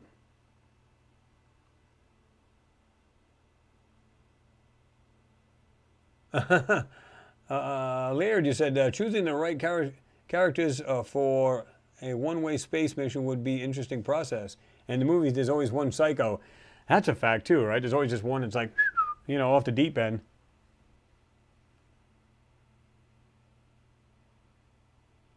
John Smith, you're right. Out of chaos comes order. At some point, right?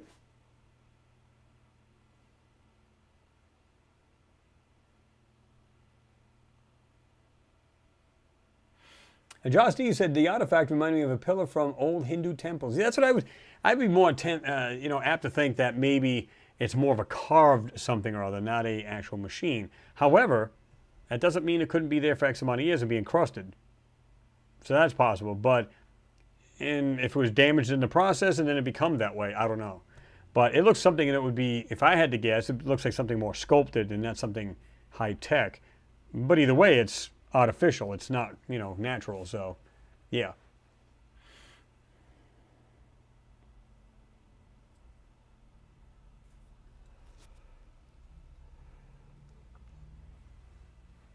Oliver Klein is a question. Who knows something about Nimsa? Nimsa.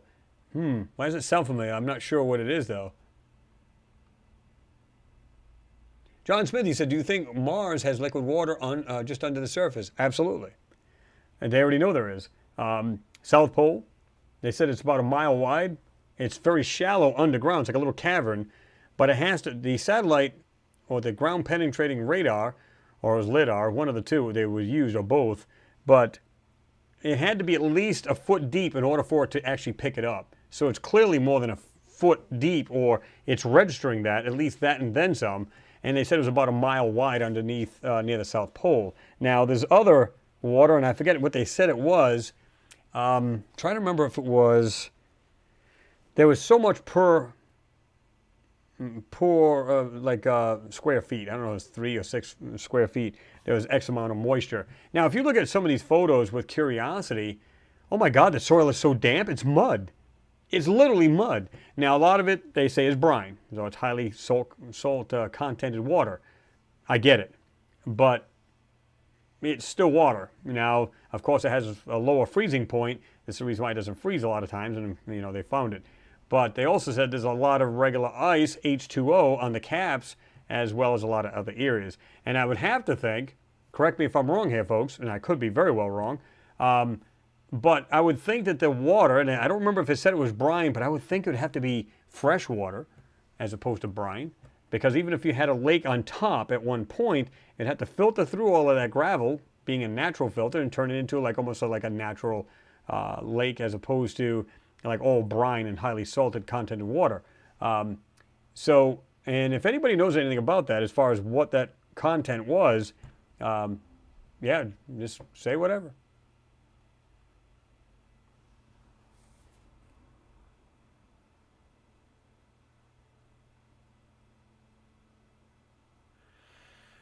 Mistreated Bride, you said, do you think it's possible that the entire Mars surface images have been created through AI, jumbles the images and recreates artificial image?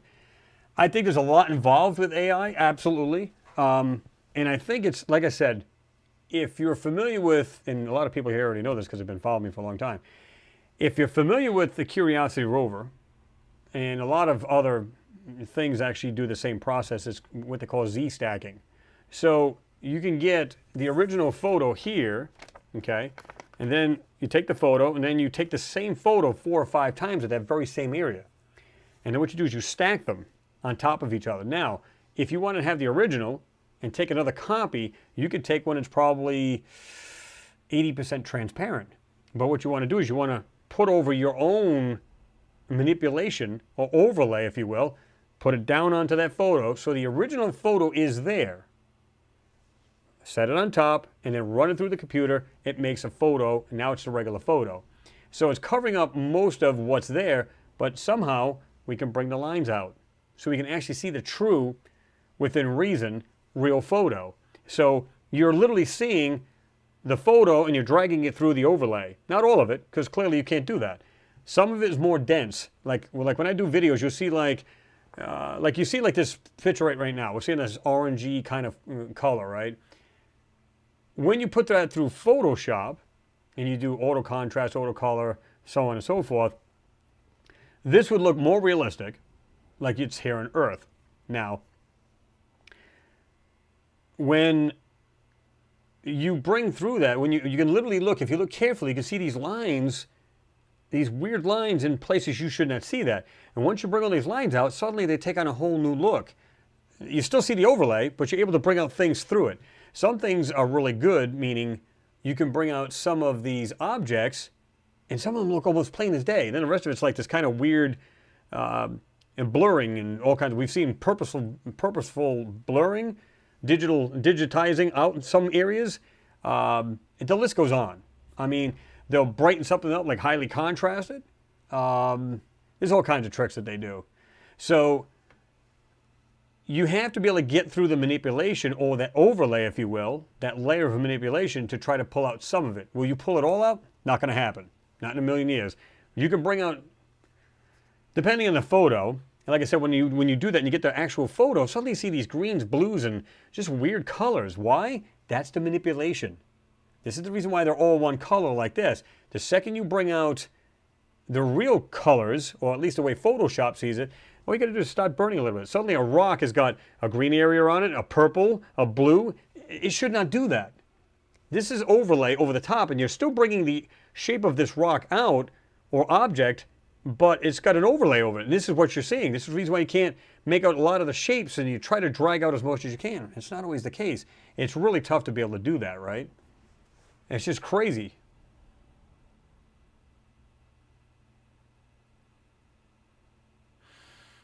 Steve Wagner, your question was, hey Chris, do you think that the moon can be artificial? Your thoughts? I think it can be to a certain degree, or at the very least, that, you know, they want to say it's basically an artificial satellite, or it's that there's a lot of lava tubes, ancient lava tubes on Mars, large caverns under the ground, and there may be actual aliens or other beings living there under the surface. Now, there have been many, many objects we found in these moon photos right there on the surface, and guess what? The astronauts are right there looking at it. I've had one photo where it showed the moon buggy and the astronaut right next to it, and when you enhance the background, there's literally machines and things all on the surface right next to this astronaut. You don't see it at first. Start to burn it, get rid of the overlay, and guess what? You got all of this weird stuff going on, what look like machines and structures and just weird stuff. You should not see that. Not in these photos. What's going on, Your Highness? Good to see you in there.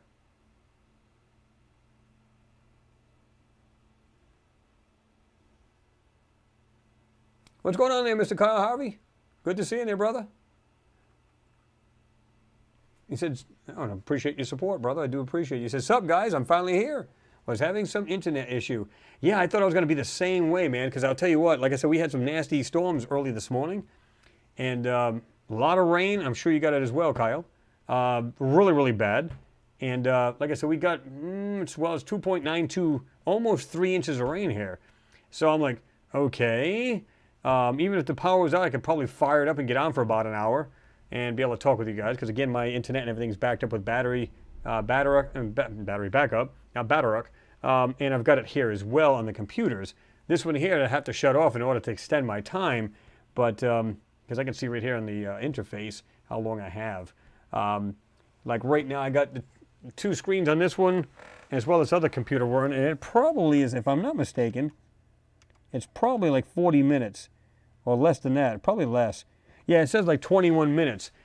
But if I shut that computer off, it goes, it jumps way up to like almost an hour, just about an hour. So, yeah. So I'd still be able to get on for you guys for a short time, and then of course I have to shut down. Or if the power went out, which it has at one point, the overhead light and everything shut off, but I was still on the computer. So, yeah. Again, Kyle, thank you very much for your support. As always a super chat supporter. I do appreciate you guys for doing that. That is just awesome.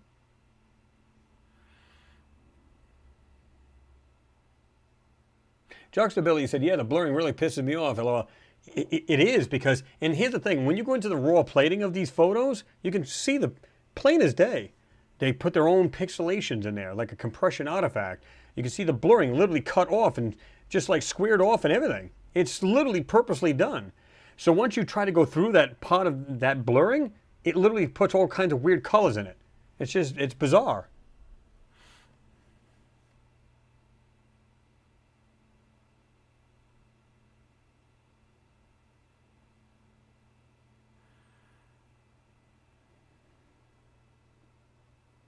D. Tobin says, Kyle,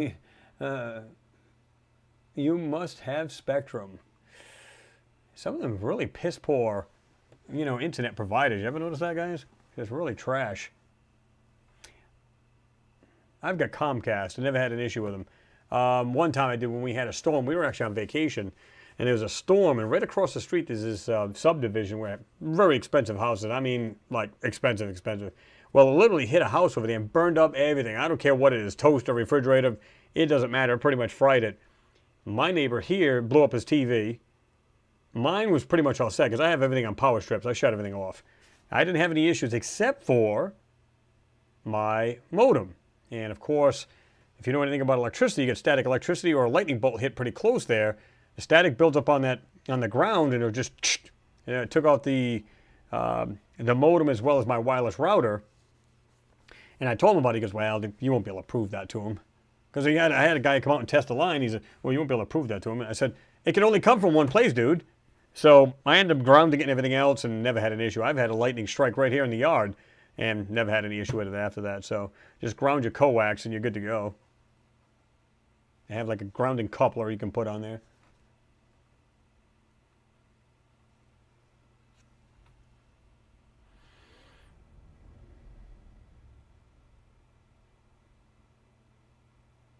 Jean Ward, you guys see the specs of the RTX 4090 Ti around 600 watts energy requirement instance. Battery backup won't last 10 minutes. Well, you just get a bigger battery backup because a lot of these you can piggyback. So you can literally do that or just get a rack system and it'll take care of that. 2200 watts. It'll take care of that with no problem. But you got to get something that fits your needs. It's just as simple as that. Like a lot of these professional places, they have rack systems full of these battery backups. And for that occasion, right? So basically the infrastructure doesn't crash. And that's insane if you're talking about just the GPU, is that what you're talking about? That's crazy. 600 watts of energy it takes? The hell are you running?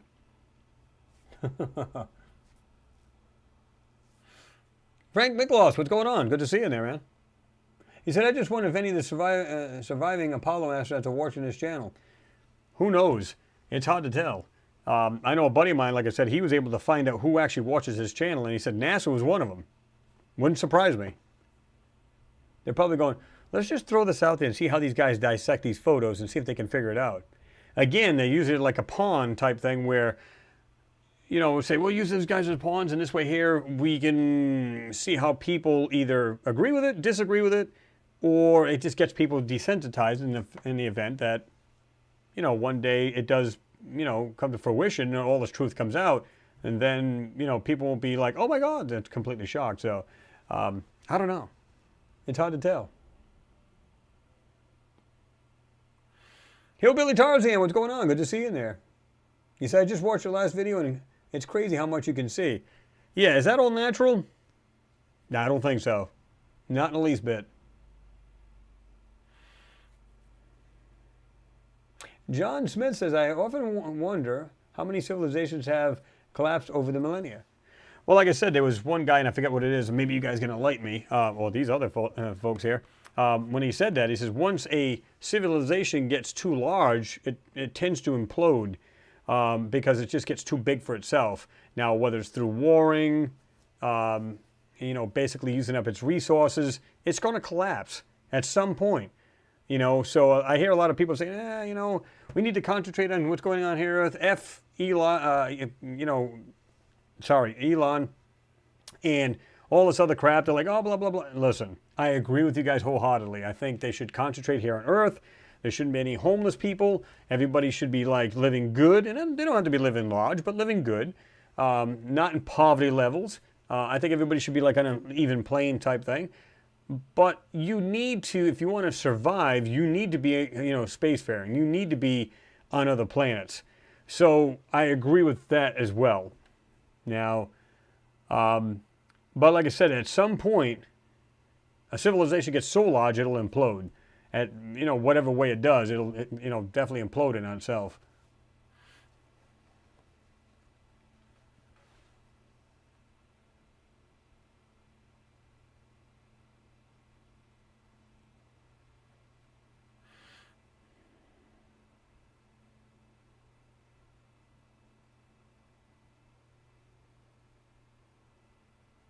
Yeah, exactly, Ricardo. Yeah, I agree. He said graphics cards of that spec are better than the silicon graphics workstations used to create Terminator 2. Yep, exactly. Leslie Ann Warren, thank you very much for your support. I do appreciate you. Thank you very much. What is he supposed to be? Oh, it's like a super, like a superhero. Okay, cool. That is pretty neat. Thank you. I do appreciate that.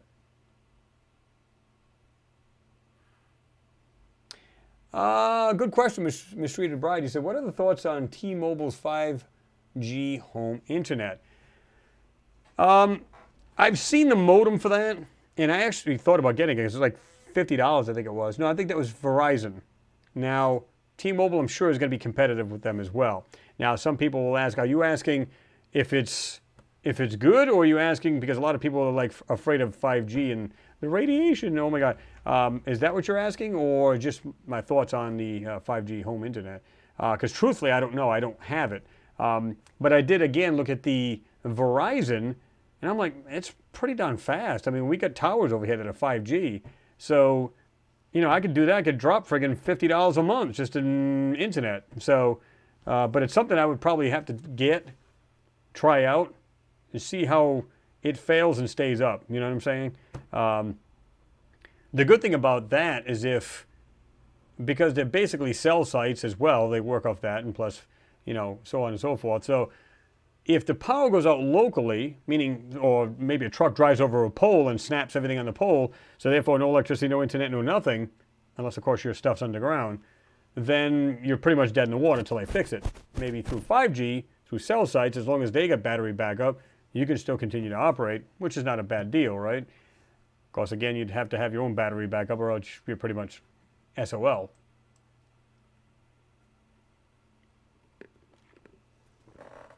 Kyle Harvey said, I kind of have to hop off early. Have some pool games to win. I am a pool shark. There you go. Nothing wrong with that. Well, if you're jumping off there, man, I appreciate you being here. And, of course, the support of the channel is always appreciated. You know that. And, yeah, if you're taking off, and have yourself a good evening and a good weekend there, right?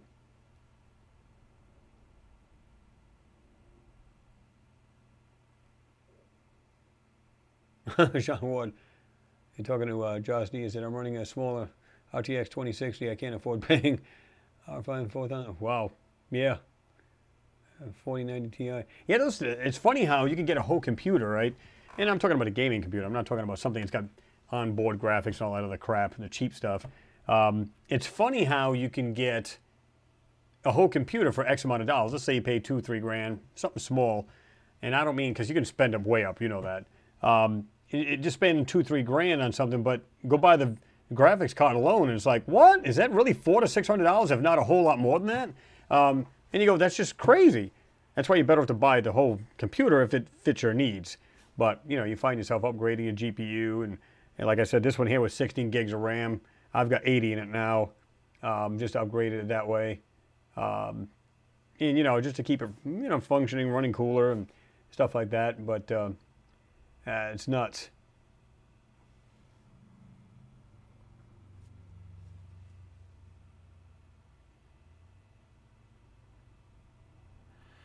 Danny says, 2 times GPU at 1200 watt power supply here in the SLI 980 Ti's. Now that's some power now. Oh yeah.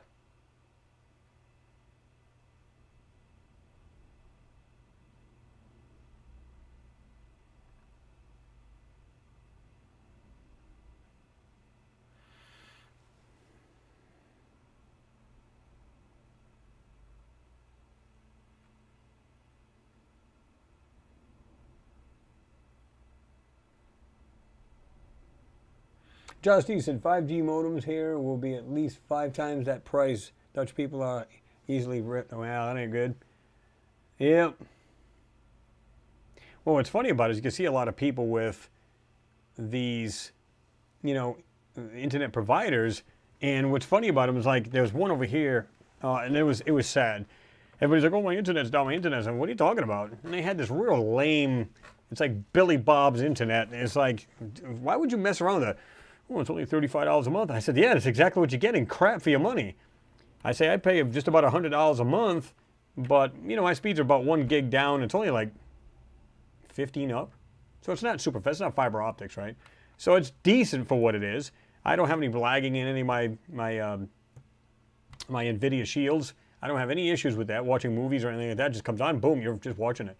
There's no lagging, no nothing. Works well. I could get much faster. What's the point? It works. It's like saying, I live in this tiny town, it's only like 1 square mile, and I just bought a Ferrari. What the hell would be the point? You know, unless, of course, you live in flat lands where you can, either the Autobahn, long highways out in Texas or whatever, and you can get away with it, then that's fine. You can stretch its legs out and open it wide open. But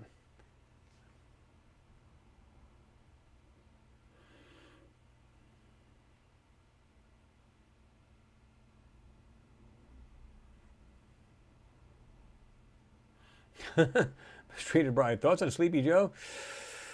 You don't want me to share my thoughts? Nope.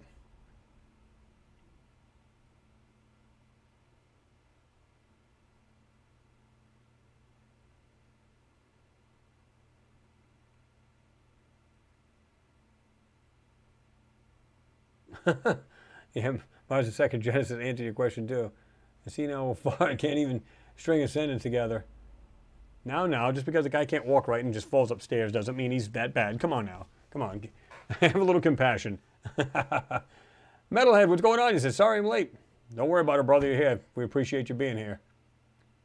That was funny.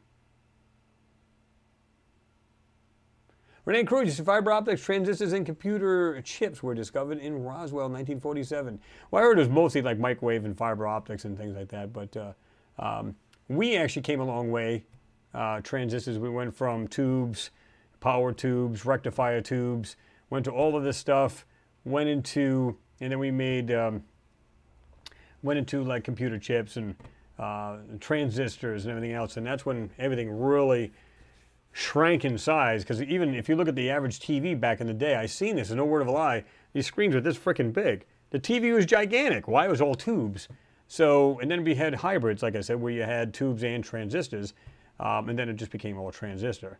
And then you have SMCs, which is surface mount components, which are basically super micro, but they're made for vibration. So you can run something like that in a truck, like CBs and stuff like that. You have to worry about it shaking apart and breaking the board and everything else. But a lot of those micro components, this is the reason why you can have little, you know, everything packed into one little package now. It's really, really sweet the way that technology is advanced.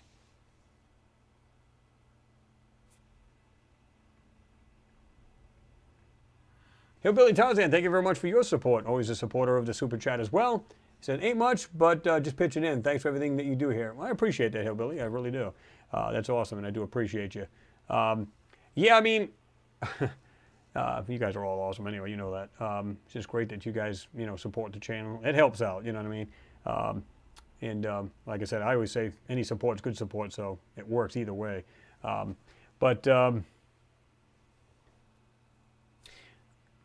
This thing actually jumped on me.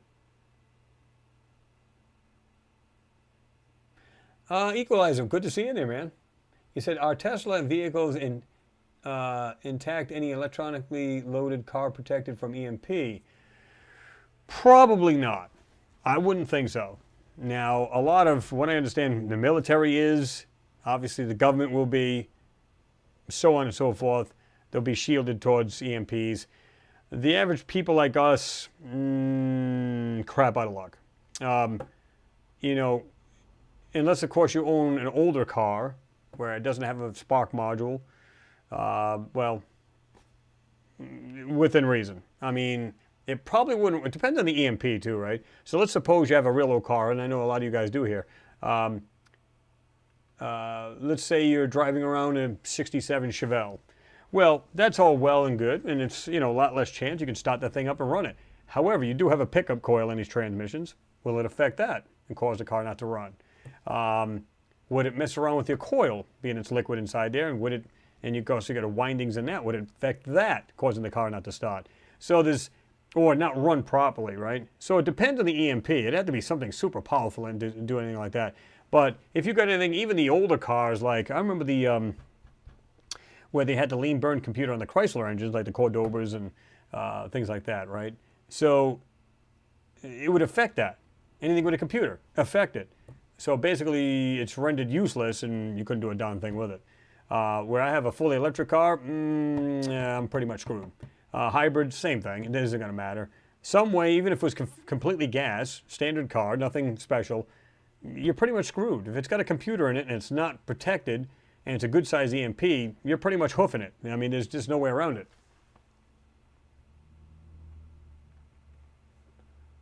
Jean Ward, you said, I grew up with tubes, but luckily when I studied electronics, they were transistors. The new tech of today blows my mind. Oh, yeah, absolutely. It's like, I remember, working with these old CBs, like the DACs and the, Brownings and stuff like that. You got rectifier tubes, power tubes, all that other stuff. But, where they were completely tubes and they, like hybrids. And it became really interesting because those things are heavy as hell. Well, the DACs weren't. They weren't that bad. But, and as you got into lighter, radios, because regular components, your capacitors, your resistors, and all that other good stuff, everything's light. Now, some of these, like, mobile radios are heavy as hell, but then it became surface mount, and you're like, oh my God, this thing's got no weight to it. But it does the same exact thing. The only reason why I don't like them is I'd rather have the normal components, because you can easily replace them and, just do whatever. Now, if you were changing out a diode, you could do that with ease. Just take that surface mount one off and just solder in under the board, and you were ready to rock. But it just made it a little bit harder to work on, John Smithy said, your channel is great, and the chat always interesting. Good stuff. I appreciate it, John. I appreciate your questions, because you got a lot of good ones there.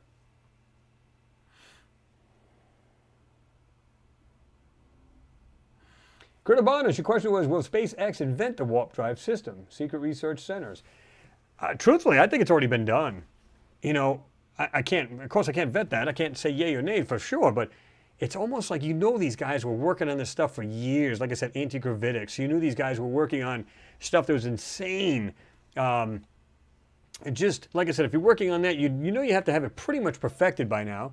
And this is the reason why I think a lot of these tic-tac UFOs are an actual, it's a result of that. I think that's what it is. I don't think it's, I don't think it's something that's out of the realm of possibilities.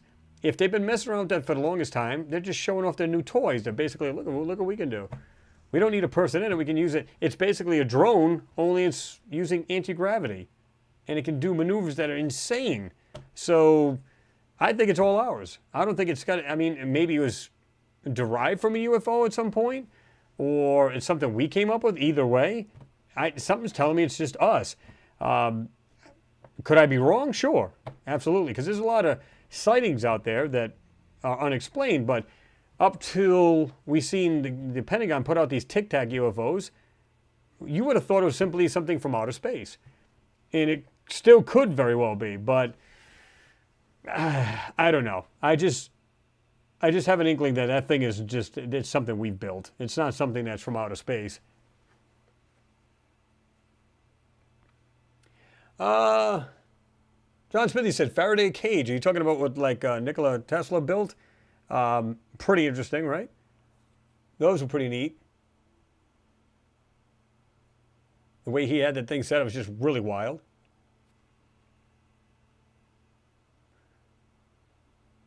Metal Energy said, iPhone is directly from Roswell. Well, I'm not sure about that, but I mean, it could possibly be the technology as far as building a communication device could very well be, right? I know even back, oh my God, what was it called? Was it, oh, what was it called? Remember the old phones, the 3-watt phones? I called them the bricks. That was, I actually had one of those, believe it or not. Try not to laugh too loud. What you call them back in the 80s, right? And, you know, some of the guys I knew, they're spending lots and lots of money on these things. Insane money. And I said, I bought this one here on the cheap. I had an extra brand new battery. And oh, but look at the size of that piece of shit. I said, true. However, keep in mind, early 80s, so it wasn't like it was old technology. I said, but here's the difference. Yours is not even, I think it was like 1/10 of a watt. Mine is 3. We'll see who's out in the fringe areas, who's going to get in contact with somebody who's not. And sure enough, we actually did a test on that. We were way out, and his completely dropped out. I still had a signal. I still could call home. I could do anything. All right, dude, you got me hands down. This is the reason why a lot of these, we're building like boosters for these little cell phones. You can still get out. But don't get me wrong with it, kind of ridiculous, but back in the day, that was cutting edge technology. Now you go, yeah, whatever. And now it's a joke, right?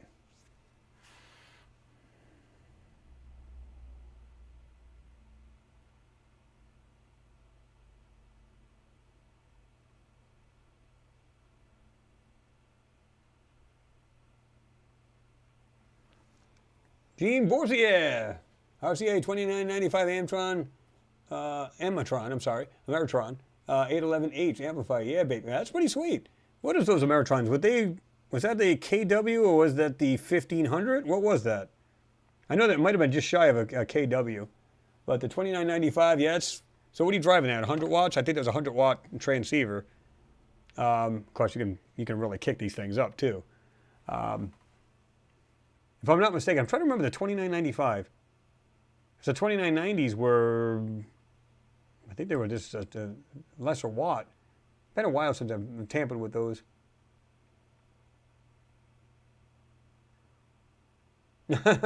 Mistreated bride. Alien technology equals iPhone. Well, like I said, I don't think it was a phone per se. I think it was the communications itself. Maybe they kind of got an idea. And Nikola Tesla actually said that way back when. He said, soon people will be able to talk to each other and see each other around the world right from their pocket. So he knew this way back when, before the phone even came out. Now, I'm not saying like Edison, I'm not talking about the old crank, phone. We're talking about actual pocket phones, and he knew this back then. In fact, there was did I show you guys that paper? There was one that showed a woman saying, oh yeah, and it showed like a cell phone, and soon you'll be able to use these in your pocket. I'm like, what the hell? So these technologies have come, like I said, to fruition where we have all this stuff now. Basically, if you think about it, bloop, there's a flip phone on Star Trek. I mean, literally, so that's probably where they came up with the idea of a flip phone at the time. Of course, you wouldn't go, hello, but still, nonetheless, it's pretty sweet. Mikado, Ericsson phone, cell phones? I had one. It was huge. Remember the old bag phone? That was pretty funny. Yeah, metal. Yep, brick phones. Exactly. You ever want to bludgeon somebody with one of those? Yeah, they're pretty much a dead man.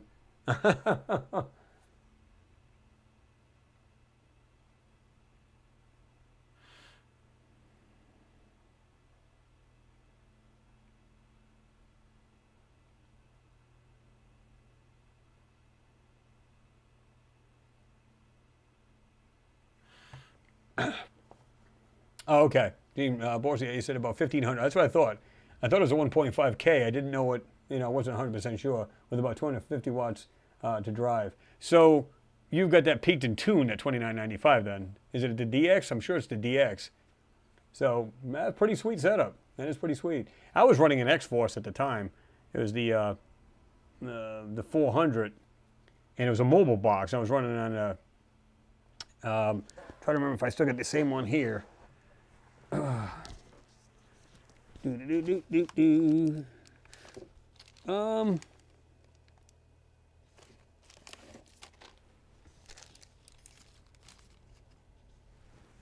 trying to remember if that was the same thing here. The Astron, I had an Astron power supply. I've got the smaller one here, but it had, I think it was the 150 amp.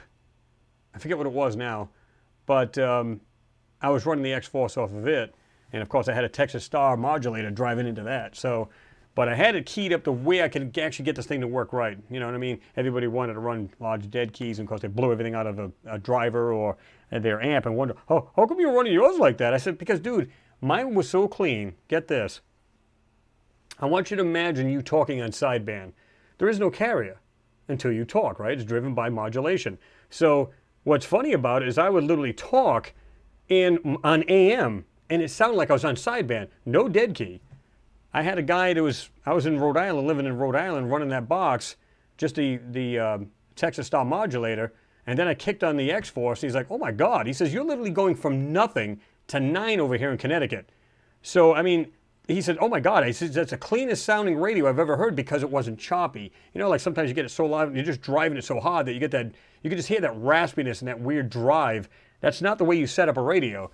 And, so I was getting about 925 PEP on that X-Force. Okay, yeah, that's what I thought, Gene. You said the DX.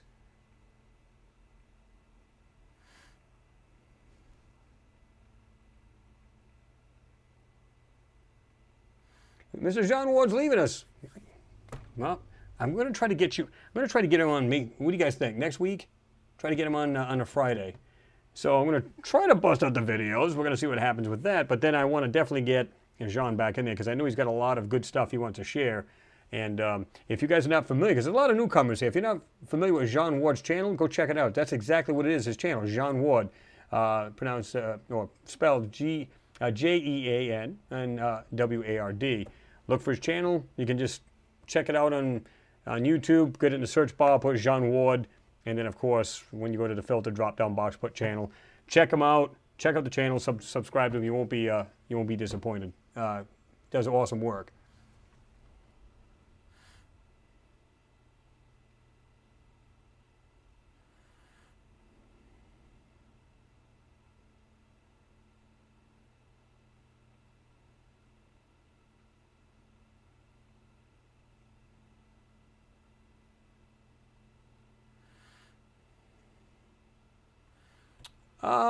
Mistreated Bride, he said two questions. One, what are your thoughts on music today compared to music we grew up as kids?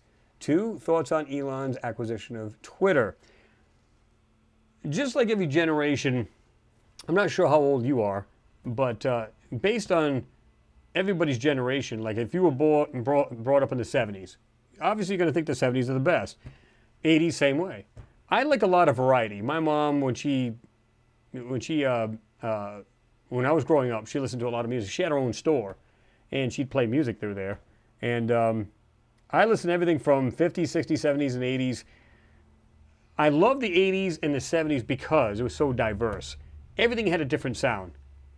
Now, a lot of songs, and I think you'll agree with this, that have the same beat. Boom, boom, boom, boom, boom. It's always dance music. I like a variety of music. I like stuff that means something, has a heart to it. And then, of course, there's good jamming music, like you're flying down the highway at 160 miles an hour with your hair on fire. Good rock and roll, some kind of mushy, mellow crap. Love it. Because there's times where you don't want to just listen to that. You're like, man, I'm kind of chilling. Let's put on some death metal. No, I don't get into any of that. Rock and roll, I love it. It was just more diverse, I think. And the people back then, whatever group you were listening to, I don't care if it was Led Zeppelin, Aerosmith, 38 Special, all these other groups. They made their own music. Now it's synthesizers. Of course, they had those then. But I'm saying you can literally get out a laptop and make your own music right on a laptop. To me, it's like going out and buying a hot rod like a Hellcat as opposed to building one. There's a big difference between that. I would rather build something with my own hands and still beat one of those and say, go figure. It's like, you know, you take pride in that, and it's just awesome. Music's the same way. These guys put their heart and soul into this music, and you can tell. Where, as it went into the late 80s, that's when I think it petered out. But that's just me. Most people might say, listen, I'm still a young guy or girl, and I listen to everything that's got to do with, I love the 90s. So be it. I think there's some good music today, but a lot of it sounds so much alike. And I'm just like, I'm good.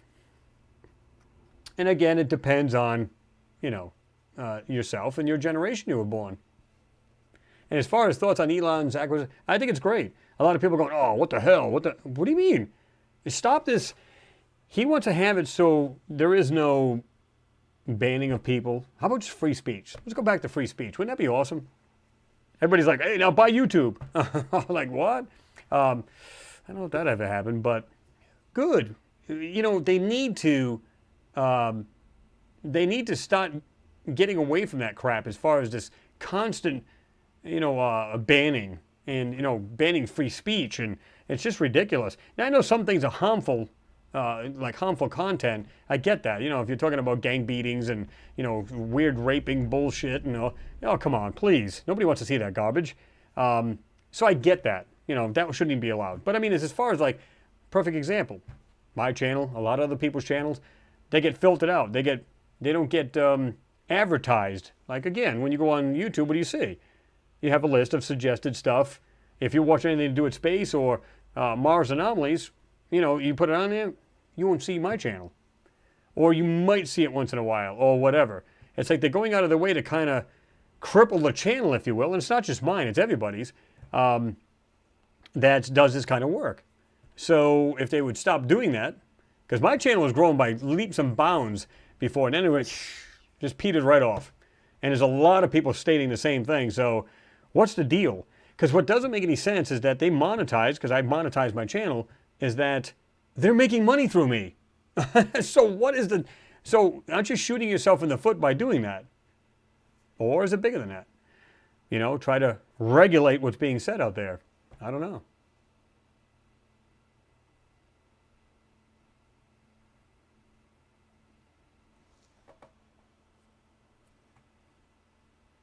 Ian Spence says Tesla was a future thinker before all others. He didn't care about money. That's true. That's absolutely true.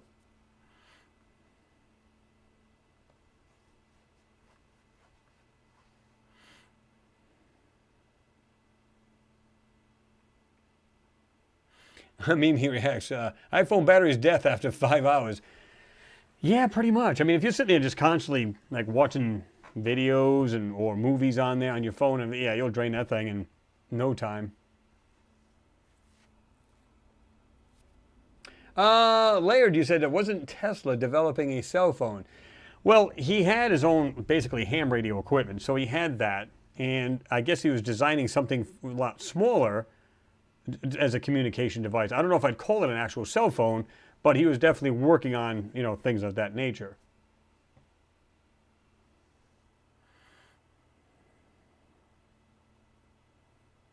Hillbilly Tarzan says, I think I have 5 Galaxies, 4 RCIs, and a Striker Texas Star 667V, and a Wizard built does almost 2,000. Man, nothing wrong with that. That's pretty healthy. I used to like the President Lincolns, and I'm talking about the old stuff. I'm not talking about the new garbage. The 2510s, the 2600s. I had the Lincoln, all 3 of them, 2600 as well as the 2510. If the problem with those is they have, anybody who knows anything about radios has spurious emissions. In other words, if I'm talking on channel 28 in the United States, and I know it's a little different in the UK, if I'm talking on 27.285.0, well, I can have a spurious emission up in the 10 meters. So somewhere up in, could be, let's see, could be up in the 29 megahertz. It could be literally, like, or 28 megahertz. It'd be like, if I was on 28, it'd be up on 20, it'd be on 28.400, I think it was. And I had a ham radio operator living not far from me. And he come down and told me that. He said, you got spurious emissions, man. You ought to stop using that radio. It's against the law, blah, blah, blah. The only way you can get away with that is a chip switch. And if you're familiar with that, it was a lot of work. I think there's like 36 pins on those to put them together. My buddy would do those. And absolutely gorgeous. The thing would do everything after that. You can split. You can do all kinds of stuff with that radio after that. Really, really good. And it opened up frequencies and that. I think it went down to 24 megs, right up to like 29, 30, whatever it was, 29,999. I'd love to have another one of those again. Really, really cool. Really nice.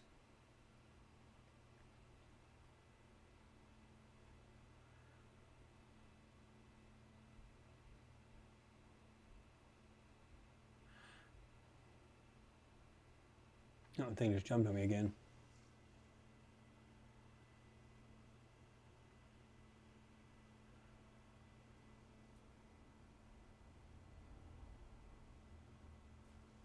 Exactly. Josh D said, look what they did to Praveen. Yeah, with 100,000 subs, or 1 million subs I think he had, it took us all mailing YouTube to get him back on. Yeah, it's just ridiculous. And what was he doing that was so wrong? It makes no darn sense. It really makes no sense. He's got a great channel.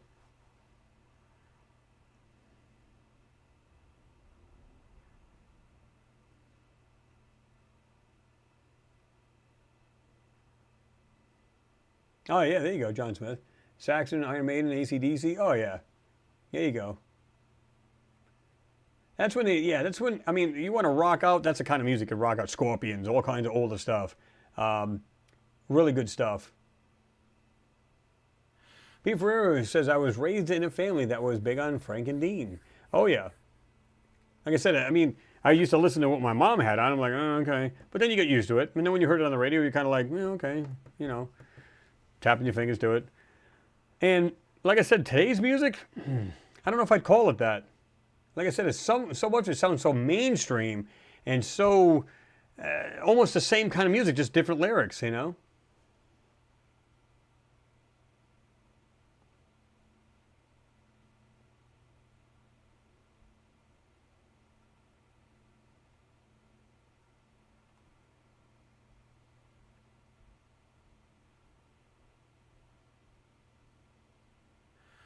Lee Herring, what's going on? Good to see you in there. You said truth, logic, and common sense.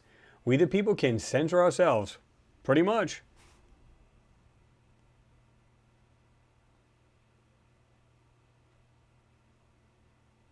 Renee Cruz, Ice-T, Body Count, Mayhem, Cannibal Corpse, Angel Witch. Remember the Ice-T song, I'm Your Pusher? Oh my God, I love that song. That's funny. That was funny. It was good stuff. He had a lot of good music, though. Well, yeah, I mean, if you go into like, you go into groups like NWA and all kinds of stuff like that. Lee Herring, there you go. Judas Priest. Remember that? Ram It Down. Iron Maiden, AC/DC, Real Rock. Couldn't agree with you. Couldn't agree with you more.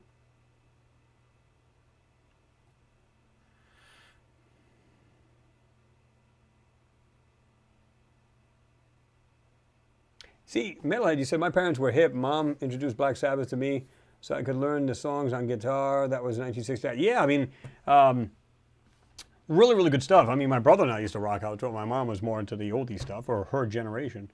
So, which was not bad, because that was what she grew up with. It's funny, and I know you guys have done this, if some of you have done this, but listen to, like I can listen to, like I said, put on XM satellite, and you can listen from 40s, which is big jazz bands, or just dancing and stuff like that. Then you went to the 50s, 60s. So let's just listen how raw and in some aspects shitty music got over the years, over the decades. It's insane, you know? Yeah, I like to listen to things that have feeling. There's some feeling put into the song, whether it's, you know, a ballad, power ballad, or any of that, or just flat out rocking out stuff, right?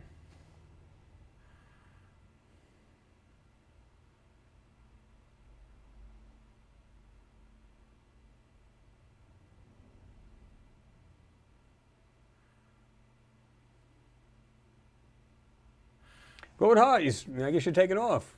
He said, I'm a Sex Pistol, oh boy, and I'm off for tonight. I'm a lazy sod, but caretaking for my dad takes all energy. That's why, good night, my fellow Martians. Love and respect. All right, Goat Hot. Good. Thanks for being here, man. As always, and much respect for you for the caretaking of your dad and stuff like that. And I appreciate you being here, and have a good weekend there, right?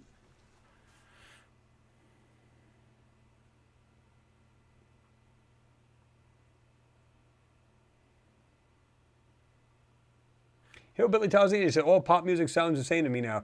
Yeah, I mean, don't get me wrong, is there some good music? Sure, but I mean, it's so far in between, especially if you're used to listening to a certain genre of music, and then all of a sudden they just throw that at you, going, And what's funny about it is I've got 3 kids of my own, and I listen to some of their music. I went, do you guys enjoy listening to brain rot? I mean, you know, a lot of it can be okay music, but again, it's like, you know, at least back then, of course, if you listen to like 60s and 70s, Woodstock, I mean, it had some feeling into it. It had a story behind it.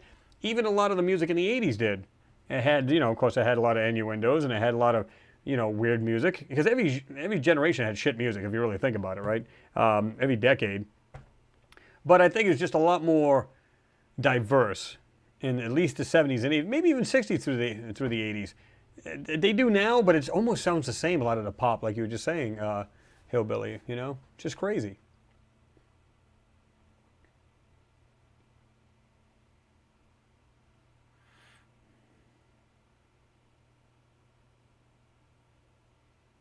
Whitebeard Sky Daddy says, only 2 kinds of music, good and bad. Oh, yeah. Mervyn Gravel, what's going on? Good to see you in there, man. Hi, Chris. Hope you're well. It's got to be Pink Floyd, Dark Side of the Moon. Couldn't agree with you more. Love a little Pink Floyd myself. Kurt Abana, yeah, he said, it seems like jazz. Well, basically that's what it was. It was big band jazz kind of stuff back in the 40s.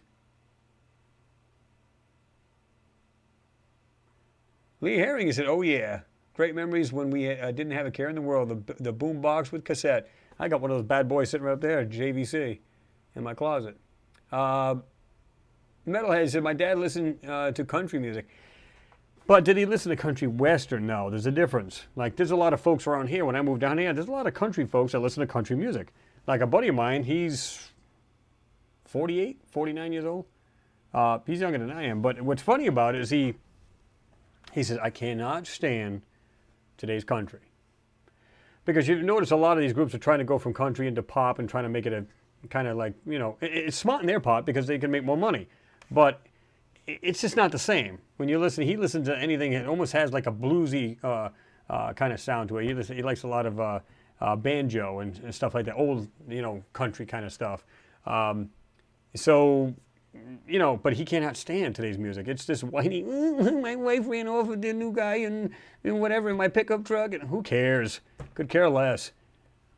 It just depends on what you like to hear, you know.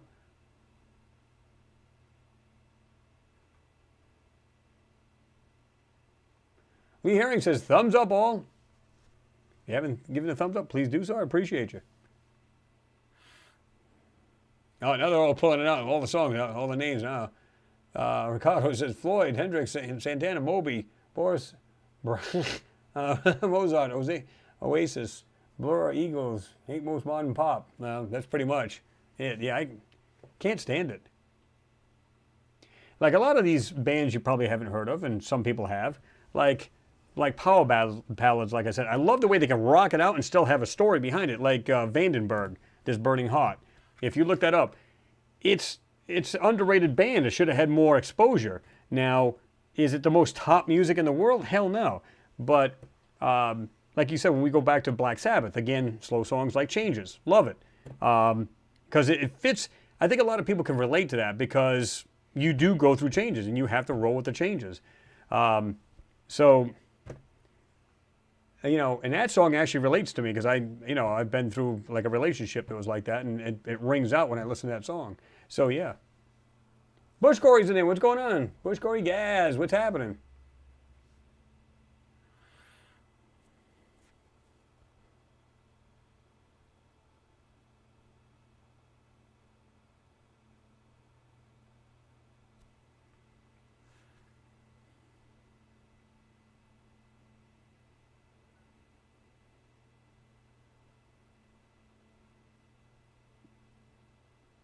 Wipe it, Sky Daddy. I cranked my amp and tried to blow the winds out of the house with a guitar once in a while.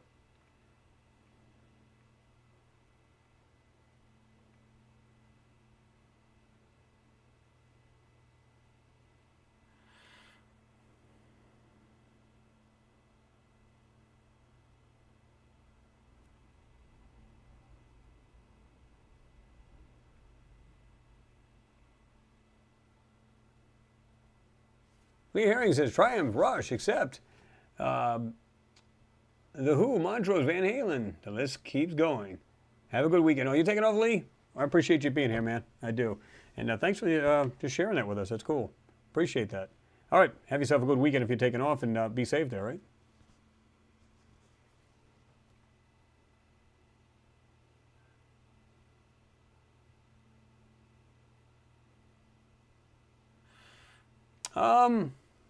The Streeted Bride, you said, what are your thoughts on social media like Snapchat, Instagram, etc.?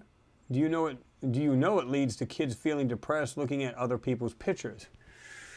That's a good question. It's very you can be more specific, or it's like you can more or less generalize. But yeah, I think so. It's kind of like girls when they're growing up and they're looking at these beauty magazines and it's dictating what they should look like. I think that's very damaging, because they think they have to live up to this expectation, and I don't think they should have to.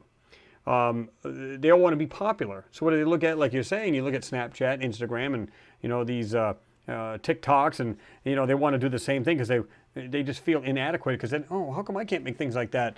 And I think it can be very damaging, although I think it can be very refreshing depending on what you're looking for. Like, here's a perfect example. I'm sure everybody, I was just talking about a relationship back in the past. You could sit there and you can listen to good music with somebody you love, getting down, having a good old time. When you're depressed, what do? Listen to nothing but depressive music. So it's your mindset that you're going to get set. So me, it's like back then I was like, just constantly listening to all this. Man, you got to get out of this rut. So start more peppy music, more happier music, and then you just get out of it. And Snapchat and stuff like that is no different. It's kind of like, it depends on how you're viewing it. Like a lot of kids get a high out of, like, if they post something, it's like, oh my God, I got 400,000 views on it. Oh my God, it made their day. Well, wait a minute. We never had that. And we were perfectly content. We didn't. Did you have your ups and downs in life? Absolutely. Who didn't? But you were more social, and it's funny because I had this conversation with my kids one time, and we were at the dining room table, and I said, I said, you guys are such cowards today. What are you talking about? What are you talking about? I said, well, here's the thing. This is a phone. We all know that. I go to a store, or I go in anywhere. I see this nice looking girl, and I go, I don't have the balls, so I go, hey, what's your name, by the way? Let's say she's a cashier or somebody just in the store. What's your name? Oh, my name's so-and-so. You on Facebook? Yeah. Okay. Let me look you up. Okay. Then I'm sitting there asking you for a date. Wait a minute. You would just literally talk to them. But you're going to sit there, how are you? What kind of music do you like? Ooh, you like that too? Oh, that's so fantastic. Want to go out? I'm going, how cheesy is that? And then he would ask me, well, how did you do it? We actually talked. Like, me and my buddy would go to the mall, and like everybody else, if you wanted to find somebody, there's how many people in a mall? You go up to, hey, how you doing today? Well, they're either going to say, go kill yourself, or, hey, how are you? They're either interested in it or not. So you go up to them and you say, how you doing? You mind if I sit here? No, not at all. What do you guys say? You agree with a boy? Any question. And then you got to know each other, and you got their digits. It's as simple as that. Or you did not. You got it from Dial-A-Joke. I don't know if you guys remember that back in the day. And it was actually funny, actually. But, of course, the people that got that didn't think it was. But the thing is, you would literally talk to people. You would socialize. You wouldn't be social on a social media trying to hit up. How cowardice is that? People would break up on that. My daughter years ago, she had a problem with a boy. She's literally, oh, you hurt my feelings. Whoa, stop. She said, what? I said, what are you doing? So I'm texting him, telling him how I feel. She's all upset. No, call him up and blast him. You need to feel the full, feelings. You need to feel that. You can't just be like, you hurt my feelings. They're words. Oh, what are you going to put exclamation points after that? Ooh, that's really telling him. Blast them out, you piece of shit. I mean, let them have it so they can see how you feel. They can feel that, going through a phone? Spare me. That's just so lame.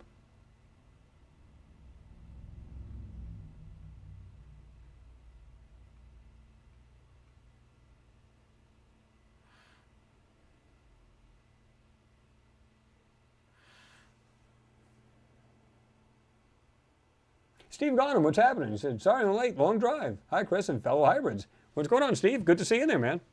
Glad you're here. Glad you made it in.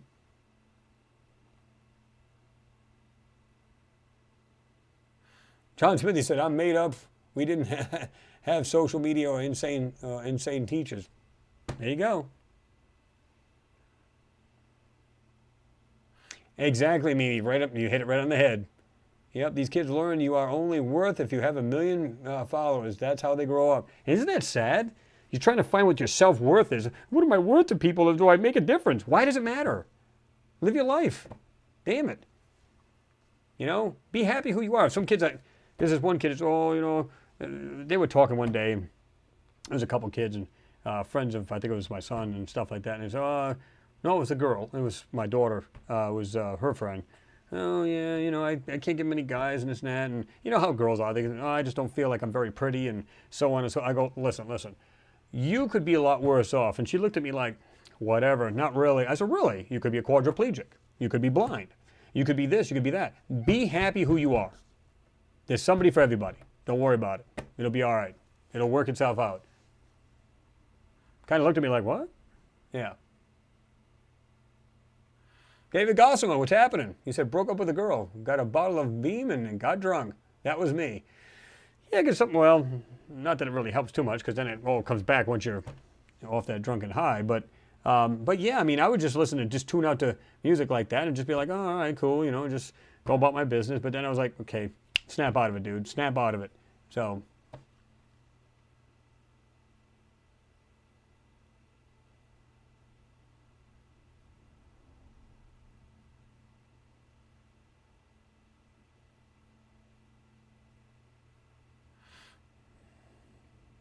Exactly, Pat. Good to see you there, Pat Owen.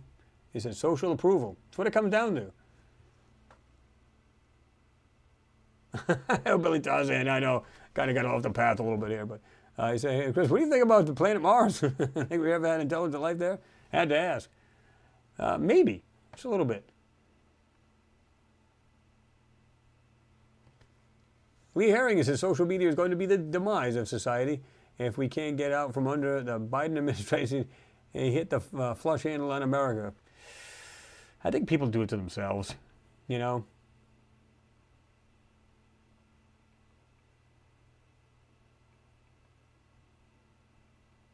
Yep.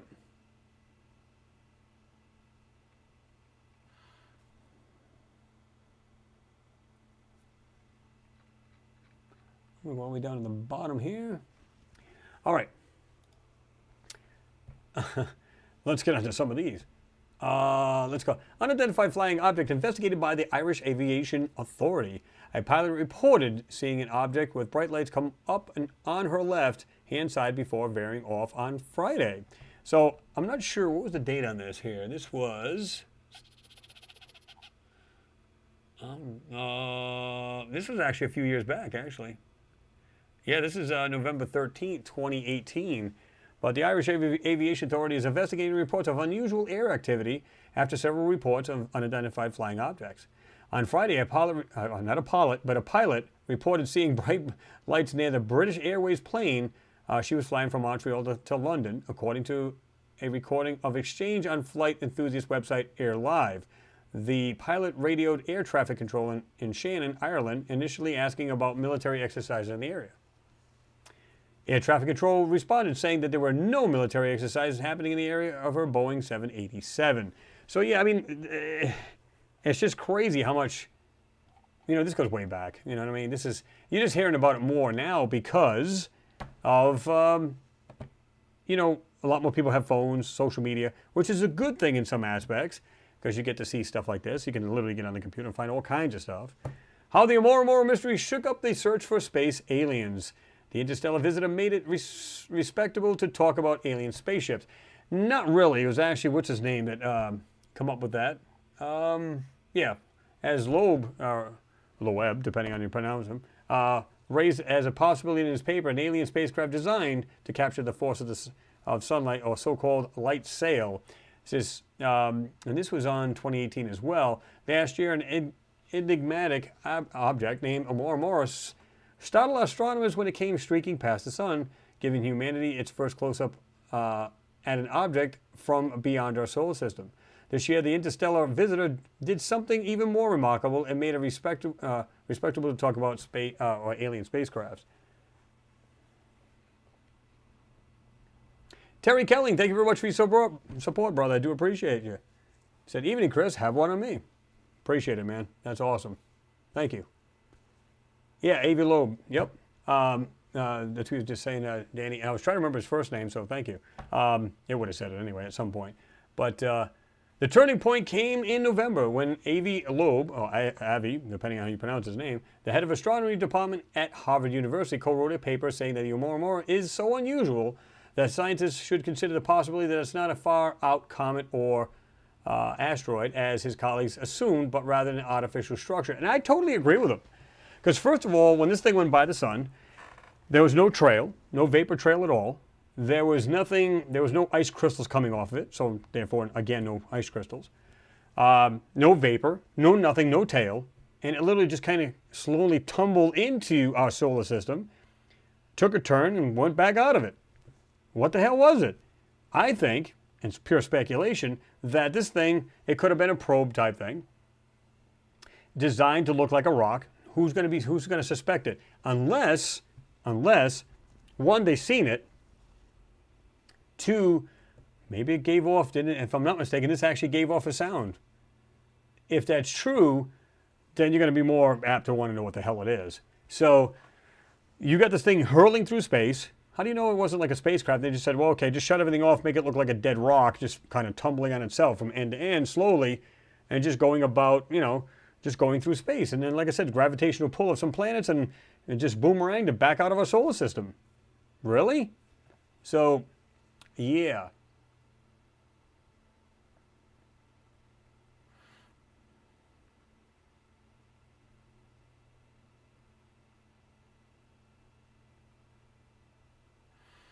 Danny East, he said, Oumuamua, rockified, A1. Anyone? It could very well be.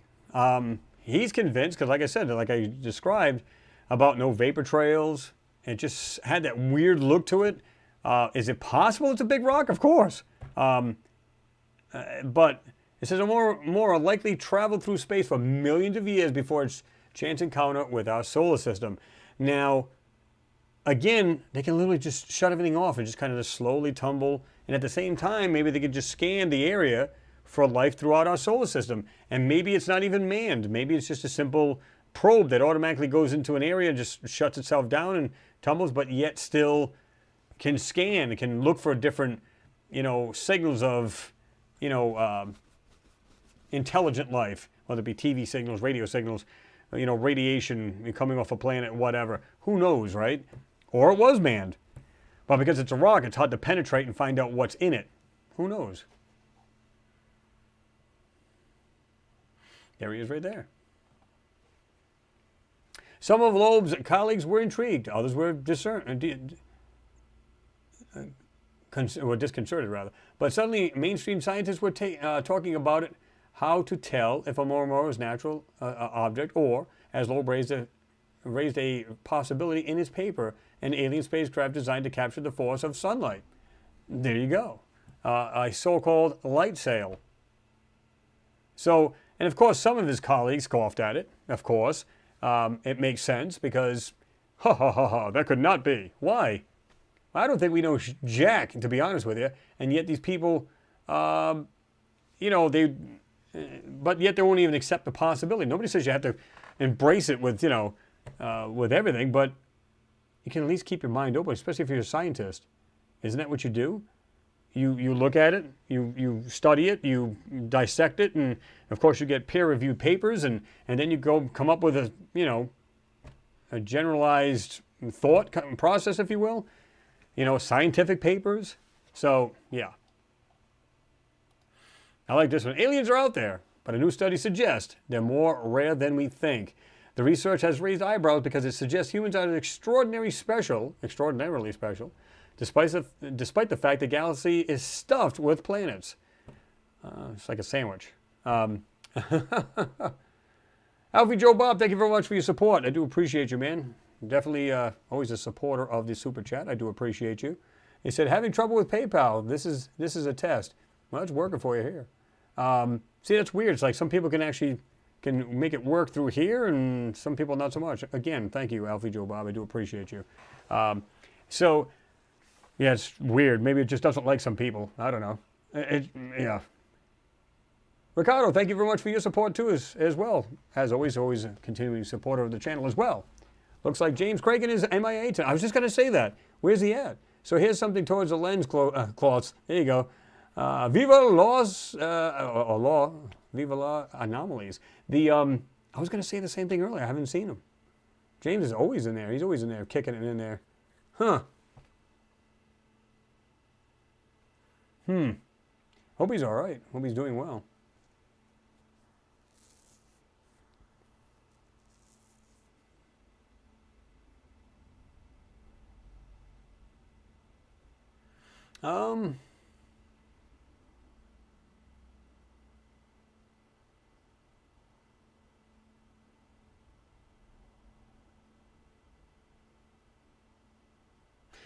Mistreated Bride, you said, do you think, I don't know if you were going to put aliens in there or something. Do you think blank might have lived among us in the form of humans, shaping and controlling us throughout time?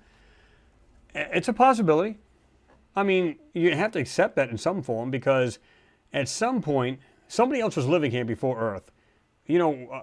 Before us. Because intelligent man, and we've talked about this before, first it was like 6,000 years, 10,000 years. Then it's up to 250,000 years, 500,000 years. Now we're up to, God knows what. Because every time we find these ancient civilizations, we go back. Go back like Tepe. All of these ancient civilizations, right? We keep going back and back. We're looking at the oceans. When it was like hundreds of feet lower, this civilization is literally underwater, 400 feet below the surface, maybe 100 feet, before the rising of the water. So how long ago was this? So I think we had a lot more ice on the planet. It melted, of course. There you get your ocean rise, your sea level rise. It could have been, because I don't know if I accept this or not. They say a lot of the water that came from, or that's on Earth, came from asteroids and everything. I don't believe there would be that much water on these. There's no way. Is it possible we can get it? Sure. I don't think that's what put the oceans here, though. I don't think we really quite know what the hell it is, or what the deal is, right? But it's hard to tell. I really don't know.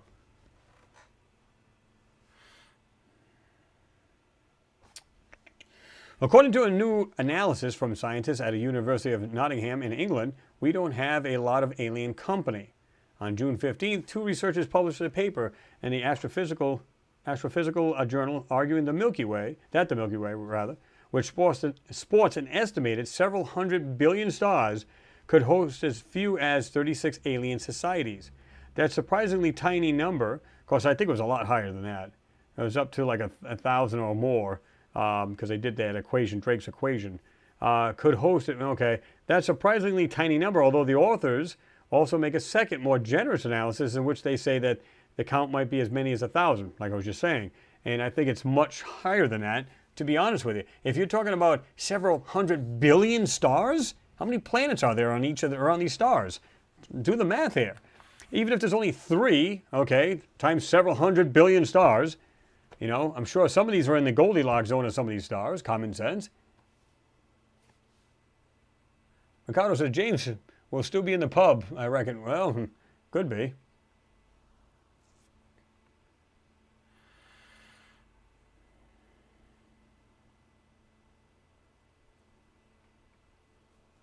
Yeah, that is weird. Alfie Joe Bobby said, can't send stickers, only super chats. Well, they sent stickers before. I don't know, that's really weird. It just does that. It's just weird. Sometimes it's like flowing, everything's good, and people are going, oh, I don't know why.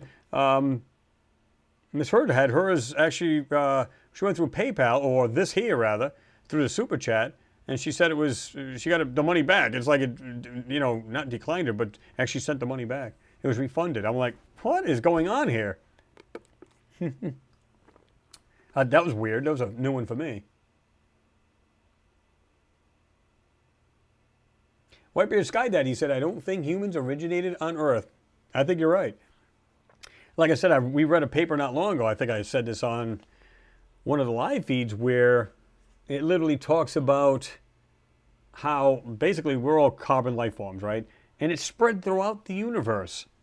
Now, of course, there could be different ingredients on each planet, and of course, it'll be different life forms, but I can almost guarantee, of course I can't, but not fully, you can almost guarantee there's a lot of beings that look similar to us, if not exactly like us, but could be very similar to us, that maybe they breathe a little less oxygen, you know, so on and so forth. Maybe there's a combination of different gases that they breathe like we do here on Earth.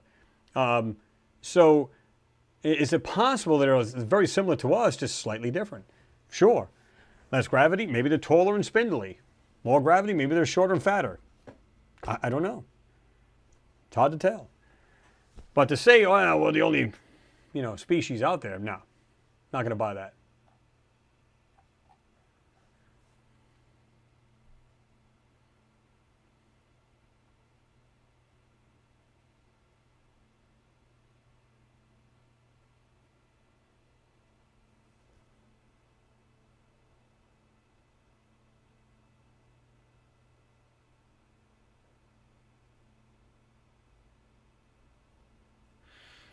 I don't know if that's supposed to be UFO legit. Is that what it's supposed to be? Do you know why no man can go to Mars? The moon is a vessel and it generates some kind of shield around Earth that no biological mass can pass. I'm not so sure about that. And the reason why I say that is because although we've, like I said, we've only been from here to the moon, I think we can go further than that. I think a lot of people, when they first decided to launch them, they were afraid of the Van Allen belts, which they learned to work those out, and that wasn't a big deal. But I don't know about that. I think they actually can. And they're going to find that out, of course, because they have to literally, you know, try this out and take small test flights, go out a certain distance and probably come back. They're not going to just go straight to Mars anyway. You can almost guarantee it. They'll do a flight, come out, come back, and then they'll see what happens. Who knows? Maybe they'll go by the James Webb telescope out there. What is it, 100 million miles out? Go out there and then come back, or whatever it was, a million miles out. I forget exactly what it was. But go out there, turn back around, come back, see how everything went. Although the atmosphere of the moon, I'm sorry, yeah, the atmosphere in around Earth actually encompasses the moon as well. They found this out. This is the reason why they're thinking there's water on the moon. Maybe through Earth, somehow it's getting through like water vapor or something like that, but they found out that it literally outreaches to the moon, which is really bizarre.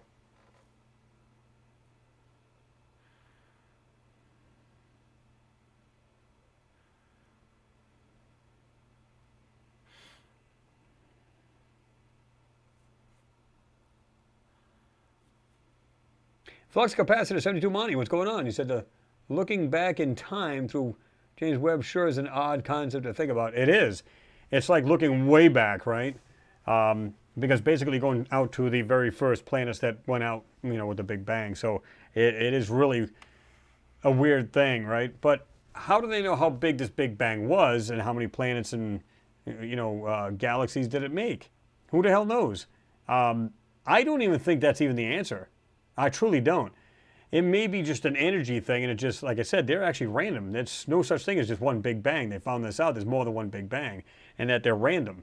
If that's true, then it could be just an energy buildup which just goes off in the universe every now and then, and whatever. And that we have no idea just how far these planets go. If it's based on multiverse, then there's no way you're going to see the end of it. You're just going to see over and over and over again. You're just going to see planets and as far as you can see and then some, or you'll ever see. So, yeah.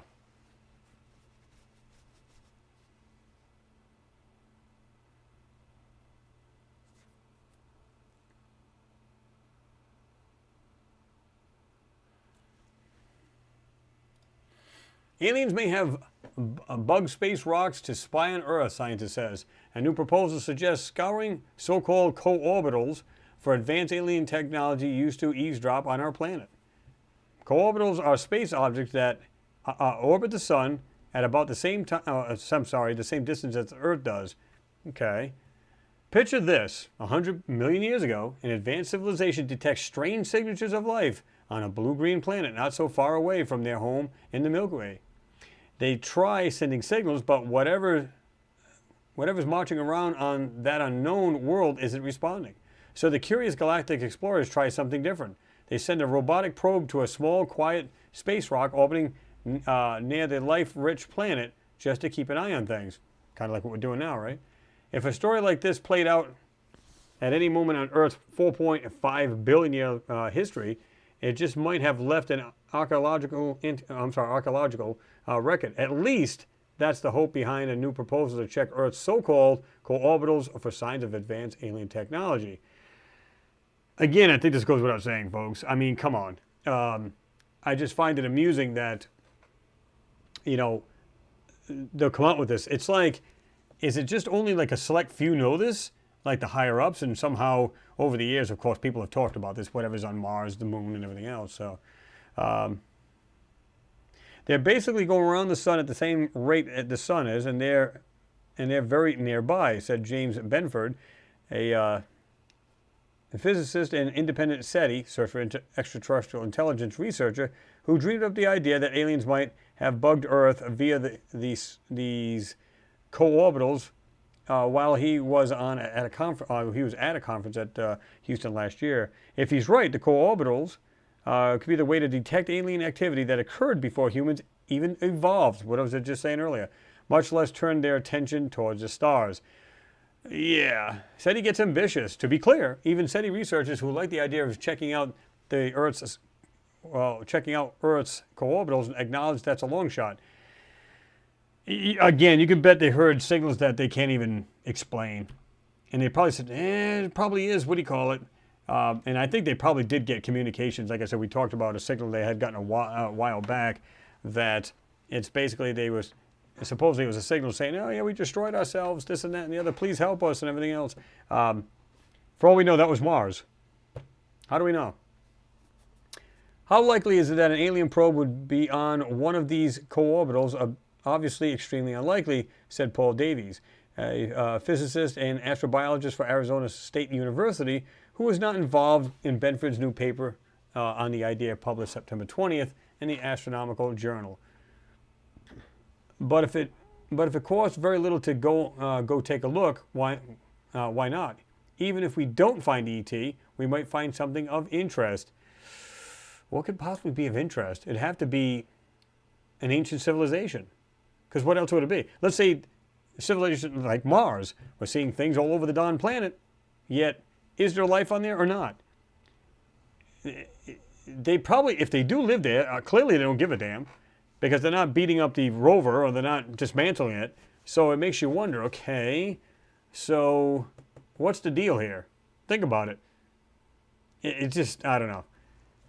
You'd think they'd be like, really pissy, like, how would we react if we seen something like that roving through one of our cities? Let's say it's an abandoned city, like an old ghost town. It just happened to set down there and it's cruising through there. If you happen to be there, you're going to be, what is this thing and why is it here? You'd be all over this thing. The military would be all over it in seconds, or within minutes. But my feeling is that if that was true, either these people are very small and very powerless, or there's nobody on the planet, or they don't choose to come out to be seen, so they're staying underground. I don't know. There's so many different variables or answers to that, and of course it's all speculative, but yeah. Gene Borsier said there has been several Big Bangs, countless Big Bangs. Energy cannot be destroyed. It takes on different forms. You can harvest energy from the negative side or positive side of an electron. Yeah, that's true. That is true. Like you said, it could just be transformed, basically. See, up to not too long ago, they didn't say that. They just said it was one Big Bang. It was the Big Bang. Like a lot of scientists propose, what if the universe just always was? it's hard for us to wrap our mind because we're going, but where did it start from? Okay, I get that. You know, everything's got to have a beginning. But that doesn't mean that you have the answer. You just go, well, somebody flipped the switch on, so therefore here it is. We don't know that. We don't know what started. It could have been just forever. We just don't know. You know, at some point, I'm sure it started somehow, but how? It's like saying, again, going back to the darkness of space, a void. You can't say, where did it come from? Because it's not an it. It's a void. So what the hell? Think about that a minute. Again, picture nothing, no planets, no universe. It's just vastness of blackness. And all of a sudden these planets are there. I mean, it's infinite. So even the universe is probably in this little like pin drop hole or like a pinhead inside the universe or this blackness of space. Think about that. Get the brain to work on that. Let that marinate a little bit.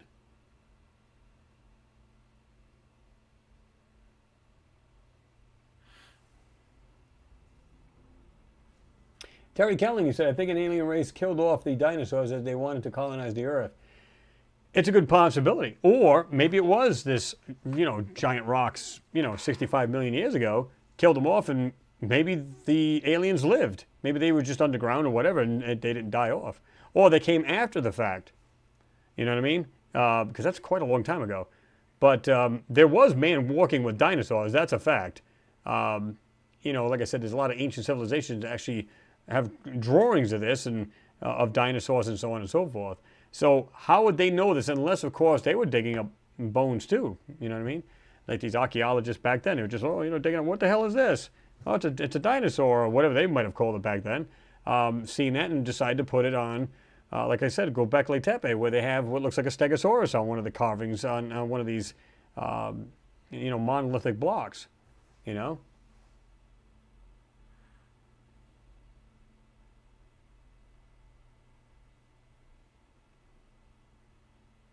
Oliver Klein, you said Soho says oxygen exists to 4,000 standard miles out of, and the moon is not that far away. It attracts by mass oxygen as all planets do, and by size of third, you can imagine oxygen saturation on the moon. Yeah, well, they said, I mean, there's actually vapor on the moon. They know that. It's actually wet on the moon. I think the astronauts had even, their suits were soaking wet and everything else. So they could see like a mist or a cloud type thing on there. And yeah, I mean, again, the moon is within the Earth's atmosphere in a sense because it reaches out quite far. So it doesn't surprise me that there could have been comings and goings constantly at one point in time, right?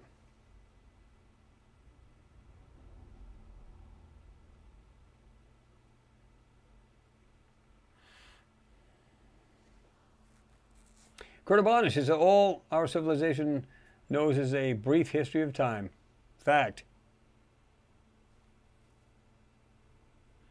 John Smith, he said, we could be an atom on a giant's thumb. Yep. Richard Bond, what's going on? He said an ant created the universe. Or we are the ants. We're the ant farm. And they're looking at us.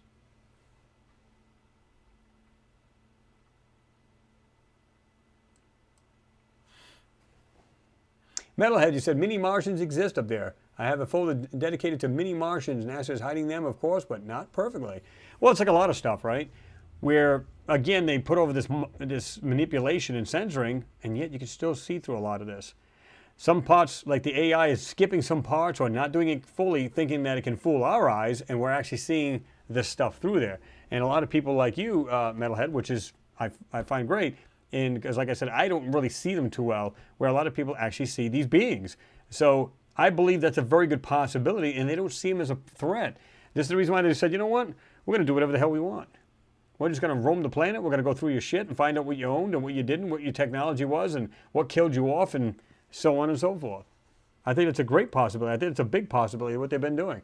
And there might have been different size beings on there. Might have been people the size of us.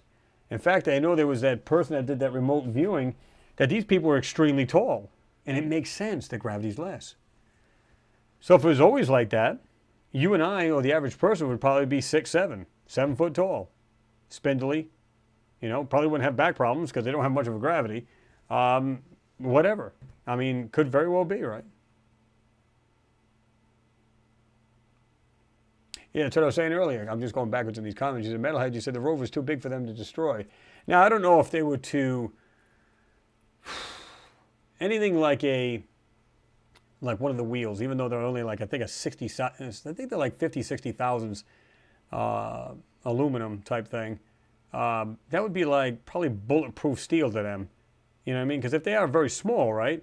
Even if they're only 6 inches tall, what the hell could they possibly do? Unless, of course, they got some kind of laser that could blast through it. But still, look at the size of this thing compared to what these beings would be like. It would take a lot to like literally take this thing apart. Unless, of course, they can get on top of it and start cutting the wires and, of course, kill the thing. Yeah, it's just weird.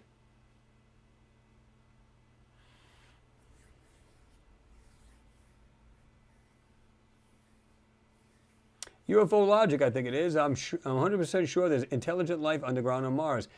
I think you're right. I mean, because I see a lot of things. In fact, that video I just did, where it literally has that like arch-shaped piece. It's almost like it goes into like either into the hillside or it's some kind of underground entrance. At least that's the way it looks. Now, whether it is or not, I don't know.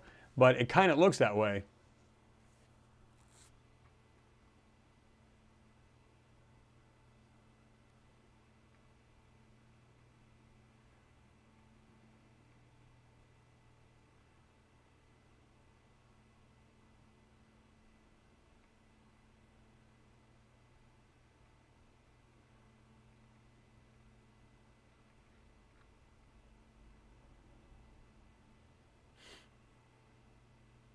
Tim Houston, what's going on? He said, good morning, Chris. Good morning, fellow seekers.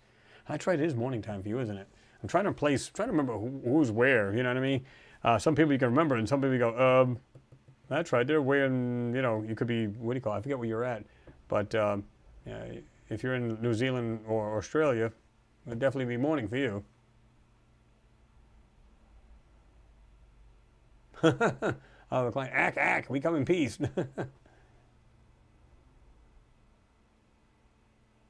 Danny East, nothing equals still something. Equals void, equals fuel. Big Bang, spark. Yeah, I mean, I'm under the impression that, like I said, we were just always, meaning the universe. These may be just random energy events, these Big Bangs, and that's all they are. It's just, energy getting together, and just like a giant firecracker. And they're just random in the universe, because like I said, there used to be just that one theory was Big Bang and there's the universe. I don't believe that's true. There's a lot of people that don't believe, a lot of scientists are believing, I don't think so. It may have just always been. And people are trying to wrap their minds around, what do you mean always been? There had to have been a beginning. Okay, but we don't know the beginning. We don't automatically throw something in there because you think it kind of makes sense. We'll just throw that in there for shits and giggles. That's purely speculative. There's no way of knowing that. I mean, they can try to figure it out. Science has a grasp on it. They have an idea, but now it's like they have to rethink. Well, wait a minute. If there's random Big Bangs, and after we see this Big Bang, of course it takes billions of years, millions of billions of years, is that what created the universe? Or is it just an explosion in the universe at random spaces, and that they're just like, is it creating anything? Or is it just making a ripple in time, or we can call it time because it's going outward, right? Is it just a ripple in the universe and nothing more? I don't know.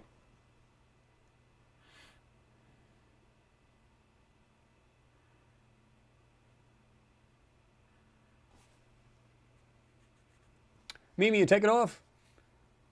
I'm taking off here. Good night, everyone, and sleep well. You do the same, Mimi, and thanks for being here. We appreciate you being here, as always. Have yourself a good weekend there, right? Hopefully you don't have to work like I do. I know some of us do, but a lot of us don't. It was so nice when we didn't used to get a truck on Saturday. It used to be Tuesdays and Thursdays now. I was like, oh, yeah, I think I got one weekend I could relax. I was like, yeah, I'm finally going to get weekends off. Whatever. So much for that. John Smith, he said, if aliens wanted us gone, they could have easily achieved it by now. Oh, absolutely agree with you. Because they'd have the technology to do it. They're probably just saying, you know what? Again, it's like yourself. How much do you feel a threat from an anthill? Unless, of course, the army ants or red ants. They tend to be painful. But you know, generalizing, how much do you fear that? You just go about your business, you walk, and you don't think nothing of it. Why would a super intelligent alien civilization want to do anything with us?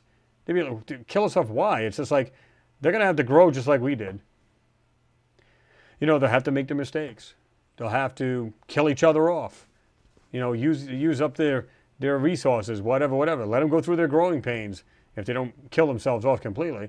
So, picture being in a civilization that's so advanced, they talk through minds, or all kinds of crazy stuff. They got spacecraft that are just getting from one end of the universe in seconds to the other. They're just going to go, it's like slapping a fly. And so what's the point? I mean, unless they feel that we're a danger at some point, because we're actually pretty dangerous to ourselves and maybe the moon and some other places. But they're probably thinking, what's the point? And besides, we're so far away, let them destroy themselves. Who cares? Although I don't see why you'd want to see that happen to another civilization, but they probably know that we're not a threat, that's for sure.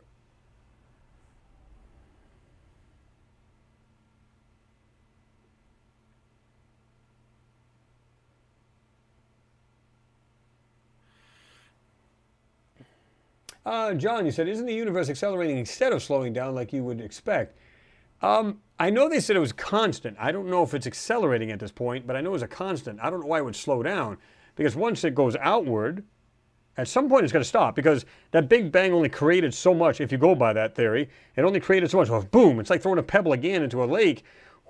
It's only going to cause so many ripples, and it's going to quit. But the remaining ones will keep going out, the waves, and that's it. But nothing will be in the center. It's pretty much done. But it'll just continue to grow outward. So does that mean there's going to be a void in the middle of the universe? So if you were to look down at it like a pizza pie, it's all going outward. Does that mean at some point there's going to be a hole here of nothing but void again, and the planets are just going to keep going outward? Because we're seeing them colliding with each other. So that tells me, again, there's Big Bangs, or there just always was multi-universes. There you go. It's the way I look at it.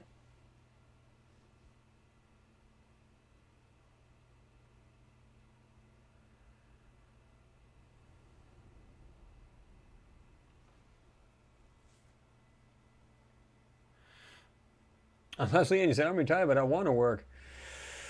I don't know. It's like, I'm getting up there in age too. I'm going, man, retirement's looking pretty sweet right now, because I can think of a lot of things to do for hobbies. I don't worry about that. Kurt Barnes, who says, as speculative as astrophysics is claiming that all forms of life came from the grouping of particles, who has already reproduced this in a laboratory? Yep. Okay. That's true.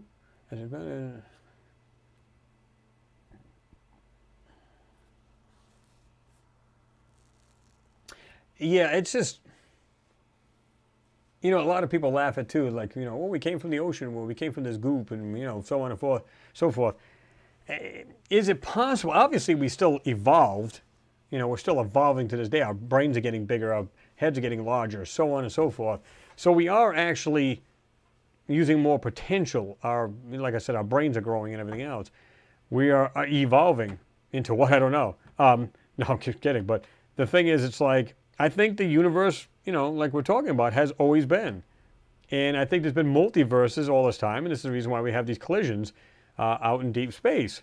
And I think, they're realizing now, they're probably thinking it too. They're probably sitting there going, hey guys, let me ask you a question, like we just discussed. If there's a Big Bang, if there's only a singular Big Bang, how do we have universes and stuff colliding with other planets? As they go outward, they should be getting more and more distance between them, right? If you were to take like a ring of planets, just put it right here, start expanding them outward, they're just going to start getting more and more space between them until it becomes like they're so sparse way out there that there'll be like one. It's like being out in the country somewhere. You got like one house, and 50 miles down the road, maybe another house. Well, isn't it? Of course, we're going to be talking about millions upon millions of light years. But once you get out into the very end of where all these planets are, at some point, they're going to be so separated it's not even funny. If that's the theory, right? This page, search for space aliens, comes up empty, but extraterrestrial life could still be out there. A breakthrough listening initiative listened in on 1,300 star systems and found no sign of ET, but the search is set to expand. I still flag BS. I still flag it. And of course, we're talking about SETI here. The search for extraterrestrial intelligence, or SETI, is a numbers game. The bigger numbers are better. The more places you look for alien beings, the more expansive your search. The greater the chance you'll turn up proof of their existence. So it's notable that Breakthrough Listen, a privately funded, decade-long research project based on the University of California, Berkeley, just announced a significant number of new observations. And while the researchers didn't uncover any signals from extraterrestrials, they've taken a major step forward in the research. The basic premise of SETI, that we live in a galaxy festooned with brainy societies, rests upon the hypothesis that there must be many habitats in the Milky Way where complex biology has had a chance to evolve and thrive. There are about 1 trillion planets in the Milky Way. Okay, if you represented each planet with a marble and laid them all out on the ground, cheek by jowl, they'd cover an area larger than Washington, D.C. It doesn't take an outsized imagination to expect that at least one fraction of this multitude are home to clever inhabitants. Again, these FRBs, these fast radio bursts, I think, are communications. They want to claim, it's probably from a nebula, it's probably from an exploding star, it's probably from this. And that could very well be, because that's not uncommon. But it's just funny how a lot of these things are synchronized, or at least they go off in a random, when they go off randomly, it's, well, not randomly, but it's be like every 13 days or every 13 hours. It's like it's timed perfectly. It's almost like I said, to me it's like a galactic newspaper. They send it out so often, at a certain time, and people just receive it. All this information in light. We have this here, fiber optics. We've had this for years. So picture a civilization that's lived for millions of years, far more advanced than us. It makes perfect sense. It makes perfect sense. They just flash of light, milliseconds long, and as long as you have a receiver that can decrypt it, it's instant information. Okay, this is what's going on around Nebula C, or this planet here, or whatever.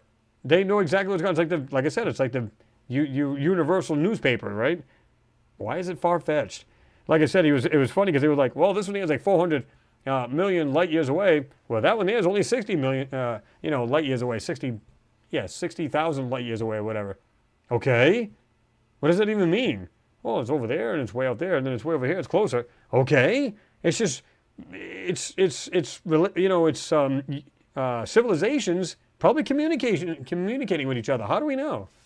And we're just so, in our infancy stage, we don't have a clue what's going on. At some point we will. Almost guarantee it. Turkleron, what's going on? Good to see you in there.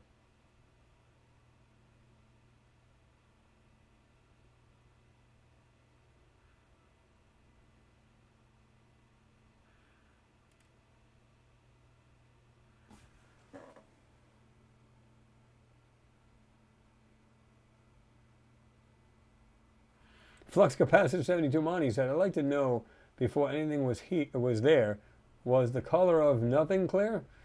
Yeah, great question, right?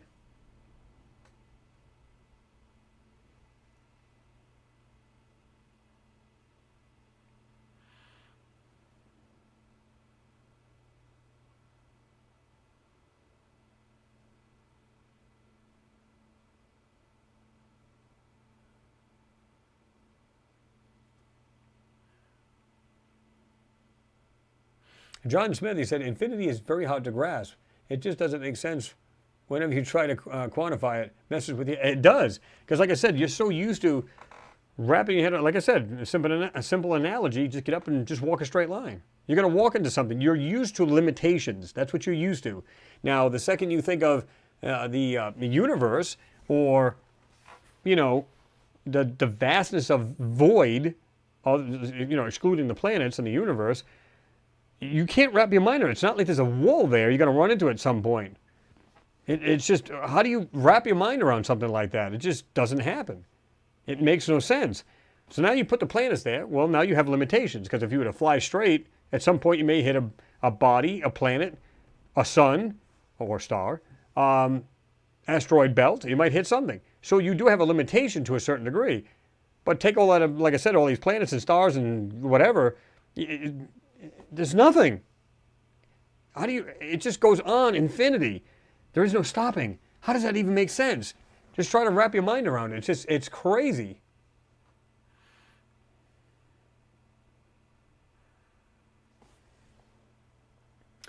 Mr. Seven Digit, what's going on? He said, I heard that the end is basically swallowed by black holes and nothing but dying stars the closer you get to ground zero. So I think there's an end, but more like the end of a conceivable universe. Yeah, I don't know. It's a real tricky question when you think about it. See, I look at it this way. Is it the end or the beginning? Because it had to be the beginning of time if you go outward. According to, if you were to go by the Big Bang Theory, right? So that would, the farthest out would be considered your beginning. But yet they say we're looking back in time, right? Because it's kind of the same thing. Because how long has it been out there? So the longest time, but yet it's the beginning of the Big Bang. It's the first ripple outward. So yes, you're going back in time. How long has it been out there? But it's the beginning of all, if you go by that. So it's really, you know. There you go, Whitebeard Sky Daddy. FRB is a bus scheduled broadcast. Or Starship, schedule.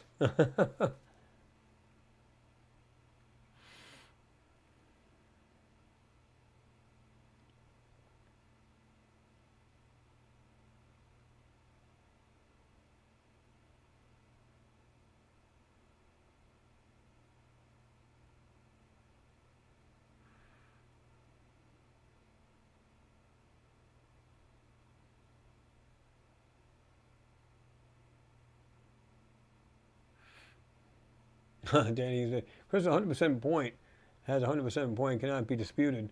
Respect. I never looked at it that way. It's so simple, it's hard to even imagine. It is. Sometimes you just go, oh, it's this way. And you go, how the hell? And then your brain starts tripping. Like, how? Yeah. I mean, it's things you contemplate, and you just think about it, and you're just going, wow, it's how the hell?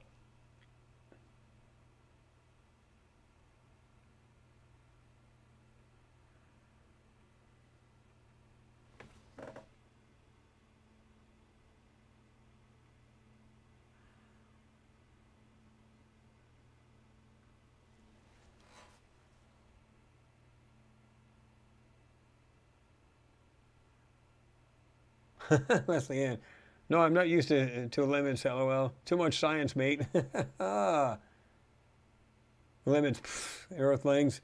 I agree with you, Danny.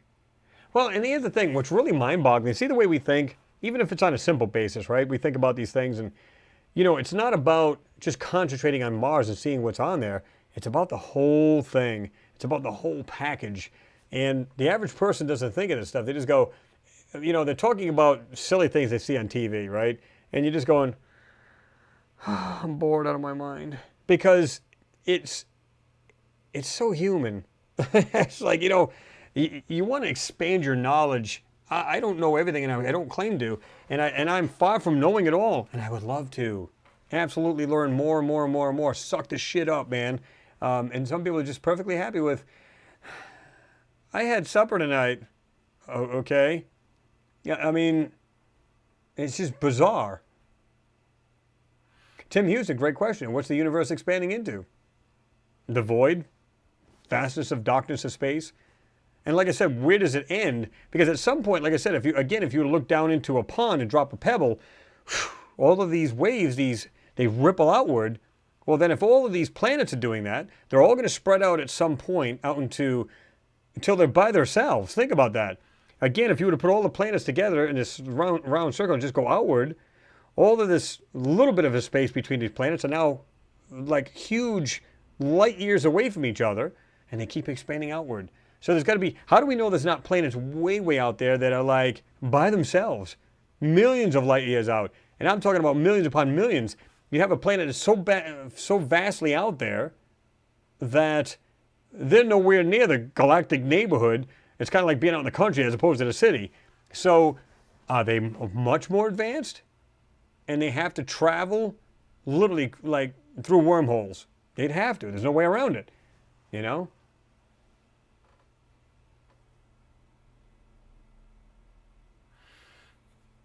And yeah, I heard of that too, Steve. You said, what about the big crunch theory where the universe collapses back in? I don't know if they called it the big crunch, but I know they said that it expands and contracts and literally, but it keeps going outward, contracts a little bit, goes back out, and so on and so forth. So I heard that a long, long time ago. I don't know how true that is, but yeah.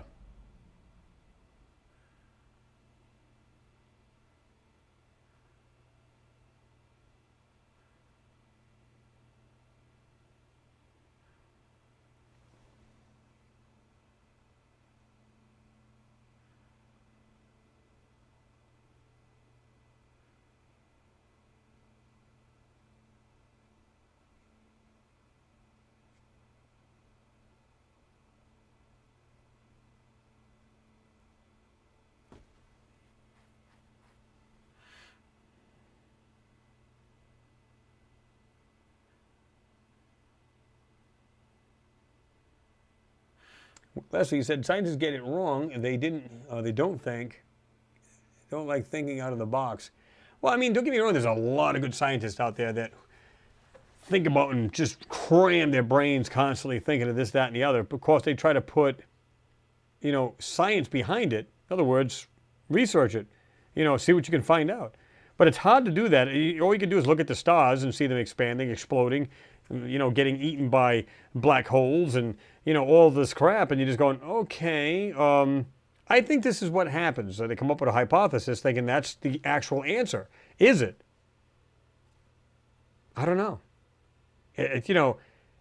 They really truly don't know unless they can actually simulate it or actually be out in it. There's no way of knowing. You can, again, all you can do is hypothesize, and that's pretty much it, based on the information that they have.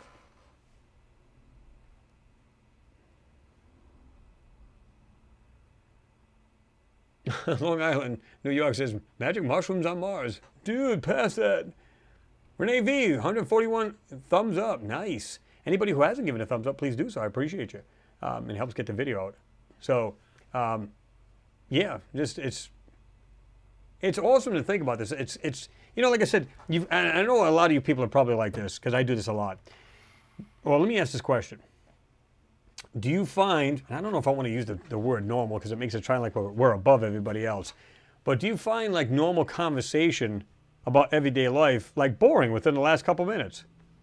Now, I'm not saying you can't socialize with your family, obviously, because you're going to be talking about everything from A to Z, work, family, traveling, so on and so forth. I'm just saying, in general, when you talk to people, I got to be honest. I mean, within minutes, unless I'm on the same kind of, I'm not in the, if I'm not in the same mindset, or they're not in the same mindset with me, I just basically just check out. I mean, I'm just like, I don't care. I mean, obviously, if we're on a subject, because we've talked about everything from planets to universe, Big Bang, cars, this, that, and the other, some even social stuff. So you have a good subject matter to talk about. But when people start talking about, yeah, I had me some grits and, went down and did some fishing. Again, not a bad deal, but I'm going, my mind's like in turbo. It's like way out in science here. And I'm thinking, now, again, I'm not saying I'm antisocial because I'm not.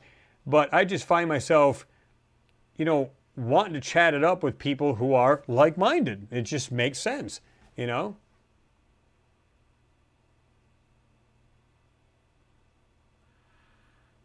Well, New York says subscribe and like. Yeah, if you're new to the channel, you haven't even subscribed, just go ahead and subscribe and make sure you tick that little box that says, notifications. All notifications. David Range, you said, good evening all. I'm here, but nothing to say. Oh, but you did say something. Good to see you, David, although we're on the tail end of this. I'm glad you can still jump in there, right?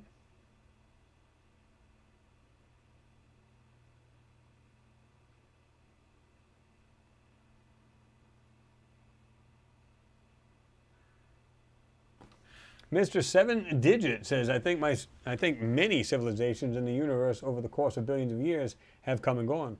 And they were so advanced beyond our wildest dreams, type 4 or type 5 possibility. I think you're right. You know, again, they can get so big and then implode. So basically killing off their own planet. However, if they were spacefaring, which you can almost guarantee that they have been, that they still lived on, as long as they could still, you know, obviously propagate and everything else, they could still, you know, have families and stuff like that. Now, if it's nothing more than AI, then they'll never have to worry about dying off, unless, of course, the planet itself explodes and kills everything on it. But it's, can you imagine that, having like AI that we actually make, and we have like, you know, like you see in some of these movies, like you have like iRobot. Remember that? You'd have like everybody have their own little robot and do chores around the house and everything else. Can you imagine just humans just killing themselves off, but they continue to live, and they go about building their own structures and, you know, more modern cities, and they just get better and better, and they learn, they better. Where does that end? Do they get to the point where they still implode because they get too smart for themselves? Or do they build something and they venture out in space? It's just wild to think about. You know, yeah. Ian, what's going on? Good to see you in there. Yes, absolutely. I can take part in mindless conversation. You can do that, but you slowly go, can we talk about something I like? You know, it's like, you know, it's funny because somebody will say, yeah, my car broke down. What kind of car is it? Just to get in conversation.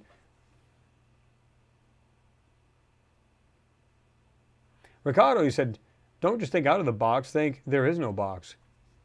There you go. Open your mind, broaden your mind.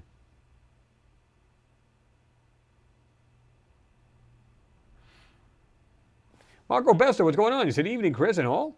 Would we even exist if the moon was no moon? The moon plays a major role in stabilizing Earth and a shelter from meteorites.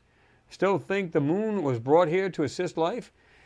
Well, there was a time, like the ancients claimed, that there was a time without the moon. So clearly the Earth still lived and went about its business. Because think about it. What's the life giver of the planet? The sun. The moon has nothing to do with it, although it has it affects the tidal waving and everything else, and it affects us as well, right? But there was a time without the moon. So if it was brought here, makes perfect sense if it was, some people speculate that that was our Noah's Ark, that we came from somewhere else onto the moon to here. How true that is, I don't know. I'm purely speculating. But that's just things being passed around the universe, the universe and the internet. It's on the internet, so it's got to be true. No. So is that, you know, like I agree with you, you said in the question, you still think the moon was brought here to assist life. Again, it's hard to tell, man. I don't think we still know our true origins, and that's the problem. Were we brought here microbial-wise, you know, through an asteroid from another planet? Very good possibility. It's a theory of panspermia. Very good possibility. And that, you know, we evolved from that. Is it possible, again, like I said before, we had, you know, hundreds of thousands of years ago, or thousands of years ago, we actually had coexisting planets. They were sister planets. Earth, you know, Mars, we were going back and forth to it. Very good possibility. It's pure speculation, but it's a possibility. We don't know our true origins. Like you said, we are a civilization with amnesia. Yeah, there you go, Whitebeard Sky. There is no spoon. Remember that?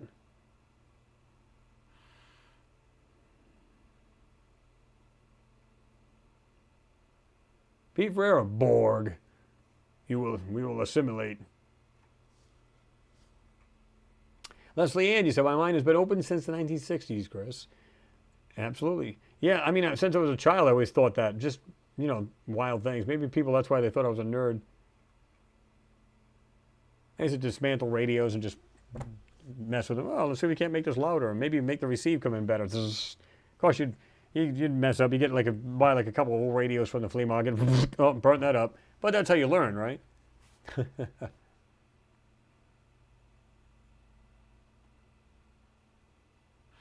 Flux Capacitor 72 Monty says, yes, boring, same old stuff. Exercise your mind.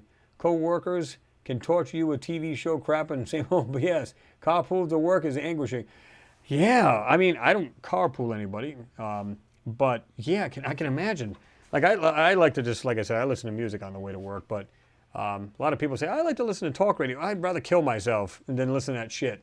I want to start off my morning with some good music, get myself in a positive vibe, you know, so on and so forth. But like you said, do I like I said, I'm not antisocial. I love talking to people, but then they get on this rant about, you know, my puppy dog, you know, ran away and then it, you know, and then we found him again and he had ticks, and I'm going, okay, all right. But then after a while, you're just going, you know, yeah. I can't be at somebody's house for a long period of time unless, you know, somehow we get on that topic. You know, anything that's interesting. There's not too many people. Be honest, guys. How many people do you know in your family or friends are on the same wavelength as you are? Think about it.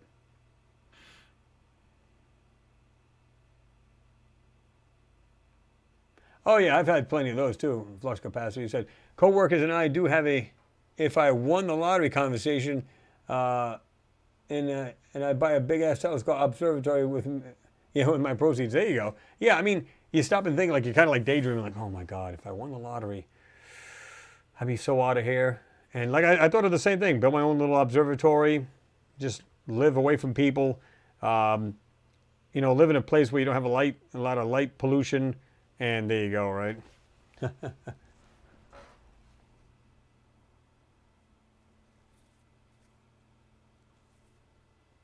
Mr. Seven Digits said possibly targeted panspermia not only on Earth, but Mars as well. Think of a civilization was so advanced to be able to target planets in Goldilocks zone and solar systems they saw potential in. Exactly. And like I said, to me, if these rocks, and they said that they found like carbon type, you know, stuff on these rocks, and if they're flowing through space, hits random planets. There goes life. Again, will it be just like us? Probably not. Or it wouldn't thrive more than just microbial life, and that would be the end of it. But to have, you can bet there's at least microbial life on every darn planet, or even moon, even the moons. So did it get past that stage? I think a lot of it did. And I think there's a lot more life out there. Just because they go, well, we don't have any proof of civilization because we don't see their TV broadcast or their radio, that means squat to me. You know what I mean? They're probably on a whole different level, and I'm talking about insane different level on technology, and you just don't have, it's like saying, I want to get FM broadcast with my TV. You're not going to do it. You're in a totally different frequency band. You're not going to hear them.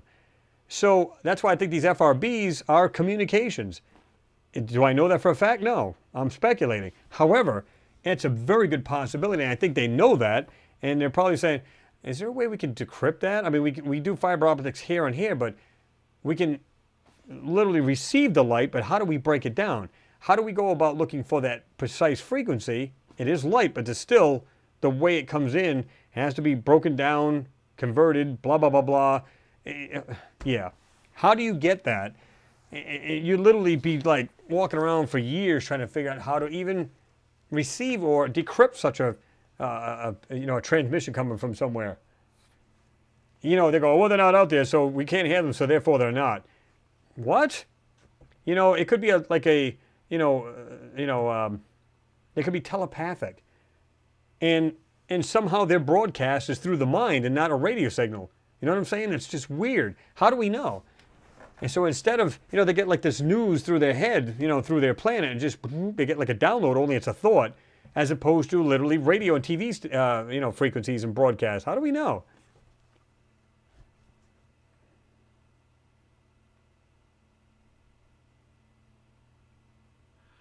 Marina Rapin, what's going on? He said, me too, absolutely. You guys are talking about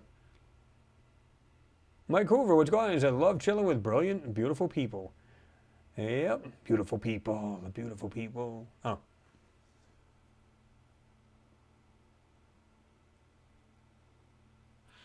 So what's going on, Mike? Good to see you in there. Okay, so we're right at the tail end of this broadcast.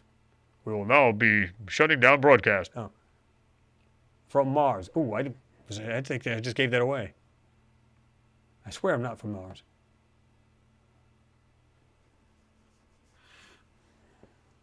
Richard Bunt, great question. The biggest mystery? What's outside the universe? Like I said, it's just a vastness, a void of space. That's basically it, you know.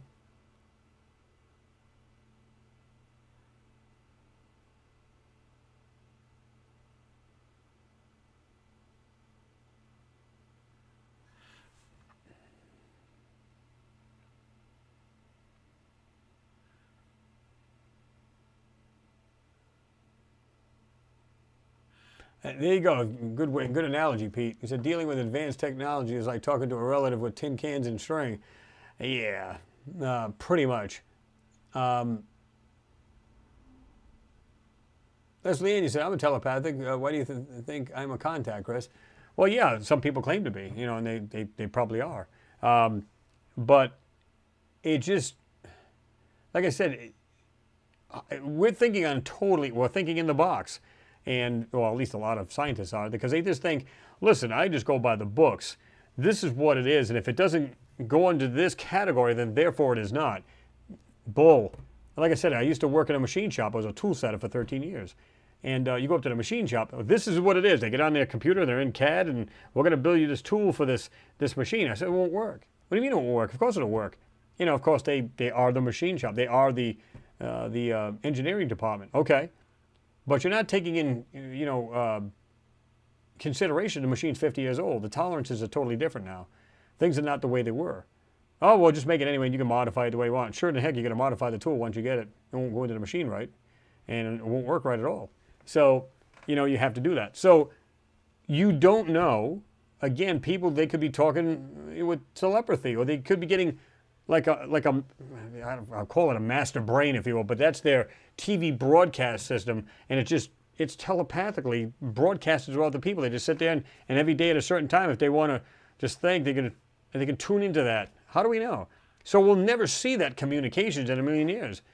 So that's why I think if there's anything, if you want to call it physical, because it's really not, is the FRBs. That's the closest thing I think. If aliens were, and they're in a galactic neighborhood, that would be the thing that would be to quickly broadcast anything throughout the universe. And maybe there's sub-transmitters so they can just all over the universe, right? How do we know?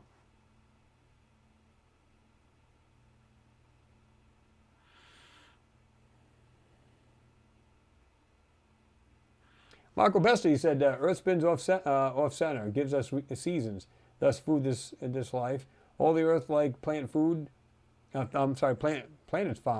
don't spin off center, only hot and cold and mild in the Terminator line, no life as we know it. Well, as we know it, right. But have we really gotten to know each of these planets, been there, either with a probe or something, to see if there's actually microbial life? Because we don't know, right? But like you're saying, I mean, we go on an axis tilt every season. This is the reason why we get, you know, winter, spring, summer, and fall. But the ones that do not do that and do not tilt, they still get the sun, but they just don't have seasons. So if it's like this, in the right there at the equatorial region of any planet is going to be the hottest, right? So there may be life there, microbial life and macro. We don't know, right? Ricardo Petrazzi, thank you very much for your support, brother. Always appreciate you. You know that. He said, if you are here in the Hangout, then you are on a wavelength above the rest. Beautiful people with open minds thinking beyond the matrix. It's the only way to be as far as I'm concerned. And I just love the idea of being able to do that. Just get into it, because it really just opens up your mind.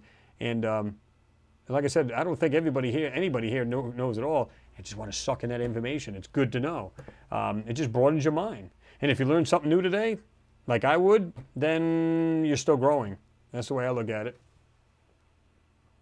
But with that, again, thank you, Ricardo, and everybody else who supported the channel. You guys are awesome. Much love to you guys. I'm going to jump on off this bad whamma jamma. And we're going to, by the way, this is, what do you call it? Like I said, this is Green Banks Telescope over in here in West Virginia.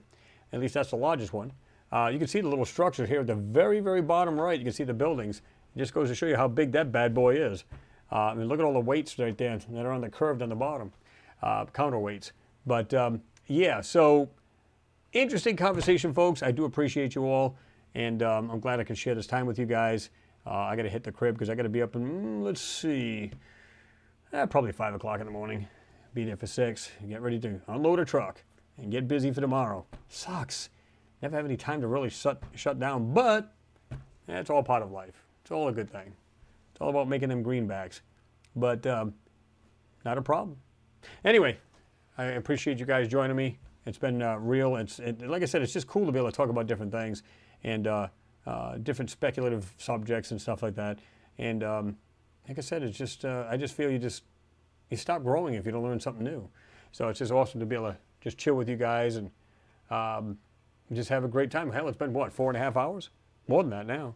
So I'm going to jump off this thing. I'm going to probably keep it on until like, well, it's Eastern time, so it's just about 7:40 here. 7:38, somewhere on there. So, you know, all I can say is everybody have a good evening, good morning, depending on where you're at. Have a great day. Have a great weekend. If you're having great weather, enjoy it, because I think we're supposed to be more of the same tomorrow. We're supposed to have more rain, so that's going to pretty much bite it. But yeah, it's not a problem. I don't care if it's raining as long as I'm working. Picture working and it's a beautiful day out. And it's kind of like, damn. But no problem. So anyway, thanks everybody for your support, all kinds of support. You guys are awesome. Appreciate you all. Much love to you all. And I do appreciate all the newcomers. Thanks for jumping on board. Hope you subscribe. And like I said, tick that notification box. And throw the thumbs up if you haven't. Always greatly appreciated. And with that, I'm going to let you guys rock. I'm going to give you till about 45 past the hour. And then we're going to shut her down. Everybody have a great night. Peace. We'll see you soon.